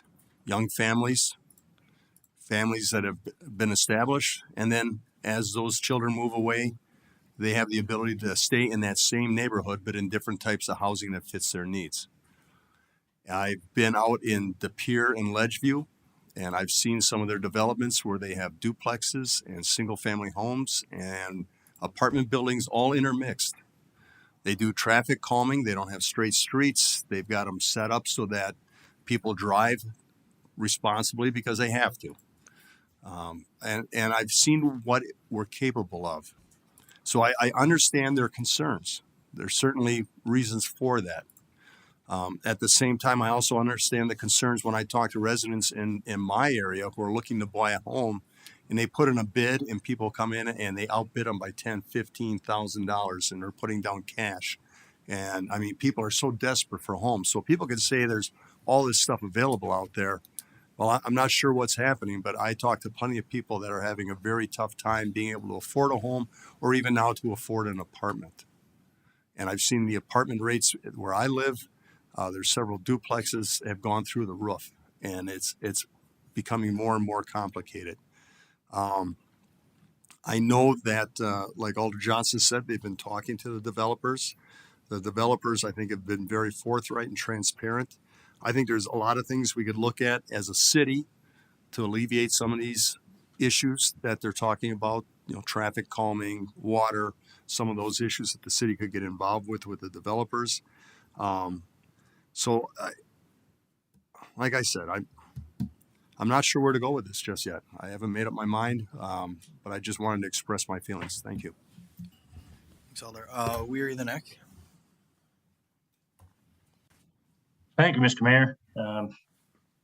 Go through my notes here. I appreciate everybody coming. It's excellent when you do have democracy in action and you get people to show up. Now, a lot of people don't know the intricacies of zoning, right? So if you buy a home and you look on a map and you see R1 and it's colored a certain color, you figure you're good to go, right? It's going to be single family homes. Well, as we're hearing tonight, I've known it obviously, and a lot of us have, but for a lot of people, you have no idea what a PUD is, a planned unit development. You have no idea that could come in and override everything that's there. And so unless you were really knowledgeable about that, it's really I understand it's a useful tool, but it's also a sneaky thing for those who are not in the know, so to speak, right? So it's sad, it's unfortunate, and I understand our goals. Yes, I was there, Mr. Mayor, in 2003. I started 2002, so we debated that thing. I had to take a year, because it was, I think, the first time we had to do that. I don't know, but the origins of it, but it took a long time and a lot of thought went into it. A lot of changes went into it, and I still have my original one. It's right here next to me. But the main thing was to listen to residents, protect neighborhoods. that was a driving emphasis of protecting neighborhoods. And so we always should keep that in mind. We do have to realize as planners and city council that some of our idealistic goals are not a cookie cutter fit everywhere. Our control is the PUD, and we should probably honor this R1 and take out the apartments from the PUD. That's our goal. Let's look at the map as was originally intended, and these people moved there with full faith that that's what it would be. I don't think we've even discussed the potential of some tax increment funds to help offset perhaps some of the income from an apartment. I think that was broached with the developers. I know it's perhaps a unique thing that we would do for a residential development, but it can be done. So I think I will vote to hold this, and I'm hoping we can look at that tax increment funding and be interested to see what everybody else thinks. Thanks. Thank you everybody else for attending. And Dave Buck, I admire what you do. So this isn't the swag, but you, the planners do a great job. They've been given a lot of direction to, and they bring it to us and ultimately let us make up our own mind. And I don't think they take it personally either. So thank you. Thanks, Alder Acton Hinkfus. Thank you, Mayor. And yeah, a lot of the alders before me have brought up some of the points that that I was going to make, and it isn't an easy job. I think we would all agree that sometimes it's harder than others, and we always want to respect the residents and their input. So just so you know, it does make a difference, and thank you for coming. And we do. I appreciate our staff and being able to answer our questions. And I really appreciate developers willing to come in. So again, it's not an easy decision. I am going to support the hold and hoping that some of the things can be worked out between now and our next meeting, because I would like most of the development to go forward. And Alder Presley, let's talk later about the escarpment, because I used to live on the, I found out, I didn't know when I was a kid that it was the escarpment, but it's now the arboretum part of it. So we can talk more later on that. Since we've learned this new, well, not that it's a new word, but we've talked about it a lot tonight. So again, I'm going to support the motion by Alder Grant. Thanks, Alder Hinkfus, then Prophet. Thanks, Mayor. And thank you, everybody here, for coming to talk about this, because without you, we don't get any feedback, and it's truly a representation of government. I represent the far west side, and I'm listening to the neighbors, I'm listening to the city. I understand the TIDs and other options that we may go.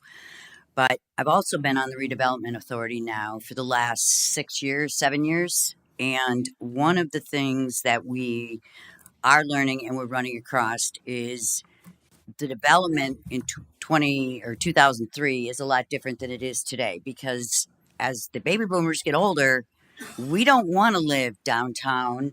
We want to live close to our kids. So multi-generational housing in the last couple of developments that we've approved seems to make sense. As far as the stormwater, the safety does concern me, but I do believe that we as a city will work with the neighbors in what we have to do to move that forward, and to make sure that there's sidewalks so that people can ride their bikes to school and so on and so forth. The outlets in and out, I think, Steve, you said you get a request, you'll definitely take a look at it and move that forward. My question is, from a stormwater perspective, without this with this development, won't this make it much better for the people out there? I think we talked about that a little bit. Alder Presley kind of made the point that they'll be required to essentially, guarantee that it's no worse than it is today after it's developed. What the developer's saying, they're going to work to improve it, but that's kind of the The legal requirement is that it can't be any worse than it is today. Right, but we're actually giving a path for the water with the development of this 126 acres. We're now directing that water also into stormwater ponds and other areas that may reduce the runoff in other areas. I think we have to look at changing our paradigm and changing our perspective, because I understand with what Alyssa or Alder Prophet is saying, and I understand what the neighbors are saying, but things are changing, and I'm in agreement with Brian. I think we need to move the PUD You forward. did so well with Alder Prophet. And then, Alder Johnson, There we go. I grew up in a world where you never use titles ever, so I'm struggling with this. yeah, it's all right. So I'm going to support moving this forward. We've got 4 weeks to work it out, and I do believe that there are a lot of people that want to make this happen. So, and to do it right, taking into consideration the neighbors, but also the one thing that we also need to consider is the person or the development by Kosmosky and the work that he's done over the last 40, 50, 60 years within the city of Green Bay in the apartments.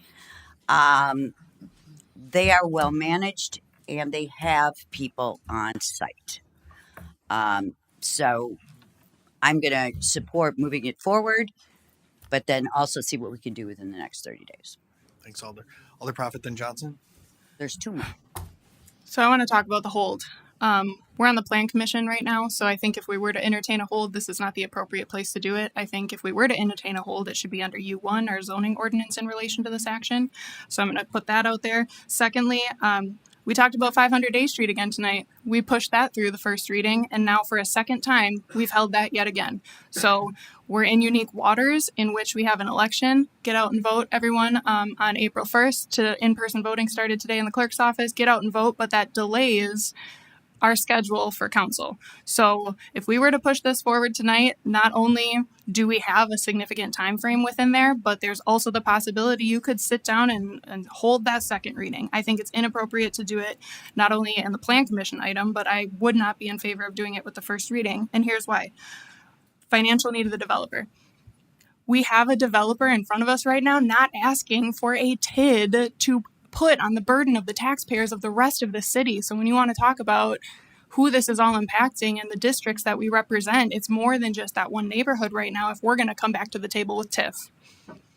I understand the need and the want for that single family housing. There is 227 homes before us, 9 duplexes, 160 units of apartment building, 10 apartment buildings. If we were to hold this and it comes back because there was a financial need that we're now going to put on the burden of the rest of the taxpayers, absolutely not. I am so much against that. I couldn't say it enough. So again, I'm in favor of moving this forward. We did it with 500 Day Street and we held that repeatedly. So I don't see why this would be any different. I'd like to move forward with it tonight. We have till April 15th to have further discussions with these developers who have made themselves available to us repeatedly. So not in favor of the hold tonight. Thanks, Alder. Alder Johnson, then Grant. Thank you, Mayor. I'm also going to restrict my comments to the motion of the hold. And I am going to, I do support the hold. And I think it's important to recognize we're not talking about a single lot. Those are the types of things we've had in front of us. We're talking about 167 acres with hundreds of units. And I think that deserves some attention. Now, staff has spent a couple of years probably on this, and that's great. And I know they've spent a lot of time with the developers to figure that out, but we've had a very limited amount of time to really look at this and recognize and acknowledge the impact that this is having on all of these folks here. I can't remember the last time we've had this many people show up for a meeting, and I think we need to treat that with the sensitivity it deserves. We can, just again, from a procedural perspective, there is an election in between, but this will come back April 15th, and the next meeting right after that is May 6th. So the impact is 3 weeks. But more, the other piece that I would point out is with a supermajority vote of this body, We could do a first and final reading at the next meeting. That is possible, so that you could see zero delay if the votes are there. So I'm okay with the hold, 3-week impact. Let's get this right. Thanks, Alder Grantham DeLee. Thank you, Mayor. I do think most residents want to see a plan move forward. I didn't hear a single one tonight say we don't want to see development. I've heard maybe one resident that didn't want the PUD or that wanted the PUD to fail as a whole. There are many parts to this PUD. There's small lots. There's apartments that do not fall into the D1 code, or the dwellings that are required in D1 and the commercial, or R1 and the commercial. So with all those layers, again, I think we need to take our time on this. What is the rush? We not too long ago looked residents in the eyes with Drop Forge and said, well, it was part of the comprehensive plan and it's an industrial park across the street from you. You should have known that when you bought your property. These residents, in all fairness, did not see this plan and know that when they bought their residency. So I would like to work with the developers. Many times too, as a city, we are told that we don't work well with developers, businesses, residents. We actually have an opportunity to break that, work with the developers, and try to meet in the middle, find a compromise that could work for majority of the residents, the developer, and bring something forward that's really something we can all be proud about. Thank you. Alder DeLee. Thank you, Mayor. I'm really up in the air with this. I would love to see the apartment development go on, but hearing the residents in that neighborhood and the constant flow of people against it, I came into this thinking I was all for it, and now I think I'm in support of the hold right now for the next 3 weeks, just to work with the developer and make sure we can do this right for the people of that community. So that's all. Thanks, Alder. Is Alder Weary still in the queue? No. All right. Anyone else? The motion on the floor is Alder Grant's motion to hold until our next meeting. Is any further debate? If not, all in favor will say aye. Aye. Sure. Board vote has been requested. Aye. Just get one vote, Weary. Dang it. You All gotta right, use the never board. mind. That wasn't me. I tried to do different voices. You may vote.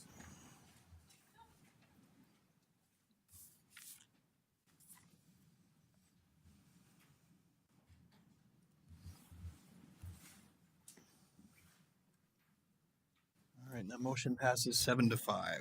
So that item will be held over until our next meeting, April 15th. Next report is the report of the Finance Committee. Motion to approve made by Alder Profit, seconded by Alder Presley. Any items to be handled separately? Hearing none, all in favor will say aye.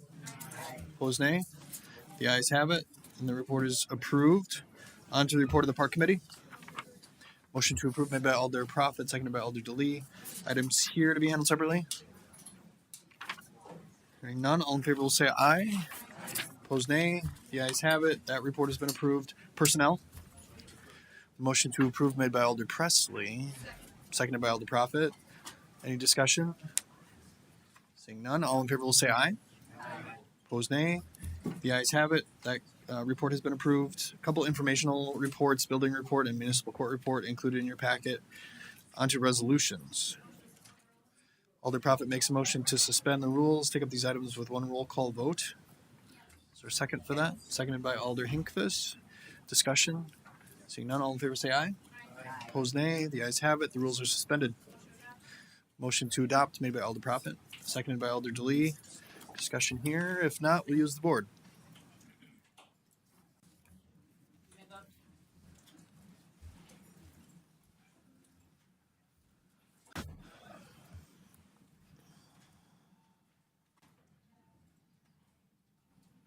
So adopted unanimously. Ordinance's first reading. Alder Profit makes a motion to advance, seconded by Alder Presley. Discussion on that. Alder Eck. Um, considering we held and this is tied to the other one, I'd make a motion to hold that. All right. Alder Eck makes a motion to hold, seconded by Alder Grant. Discussion on the hold. Alder Presley. I just want to reiterate, I mean, what Alder Prophet said earlier. I don't think it's appropriate to hold this, especially if we are using it to consider a TID, which is just being brought up now. It's not something that was in the original plans. I know that some have talked to the developers, but this doesn't seem like a project for TID. This is not a blighted area. It is not an area that requires that tax incremental financing in order to get development. It's something that has a development ready to go. People, private investors who want to make this development in the subdivision. So I reject the idea that we need to hold this so that we can look further into a TID. It doesn't make sense to me. It's not adding up. So I don't want to hold it. Okay, thanks, Alder. Any other comments? Alder Johnson. Just a point of information. The motion is to hold. We're not debating a TID right now. So I don't want to presume that will or will not come, but I do think it's important that there were a whole lot of other issues that were talked about tonight, not just a TID. So thank you. Anything else? Seeing none, all in favor will say aye. Aye. Opposed, nay. Aye. Aye. The ayes appear to have it. That item will be held over until April 15th. Petitions and communications. Adjournment. Motion to adjourn made by Alder DeLee, seconded by Alder Prophet. All in favor say aye. Aye. Opposed, nay. The ayes have it. We're adjourned. Thanks. Adios. Recording stopped.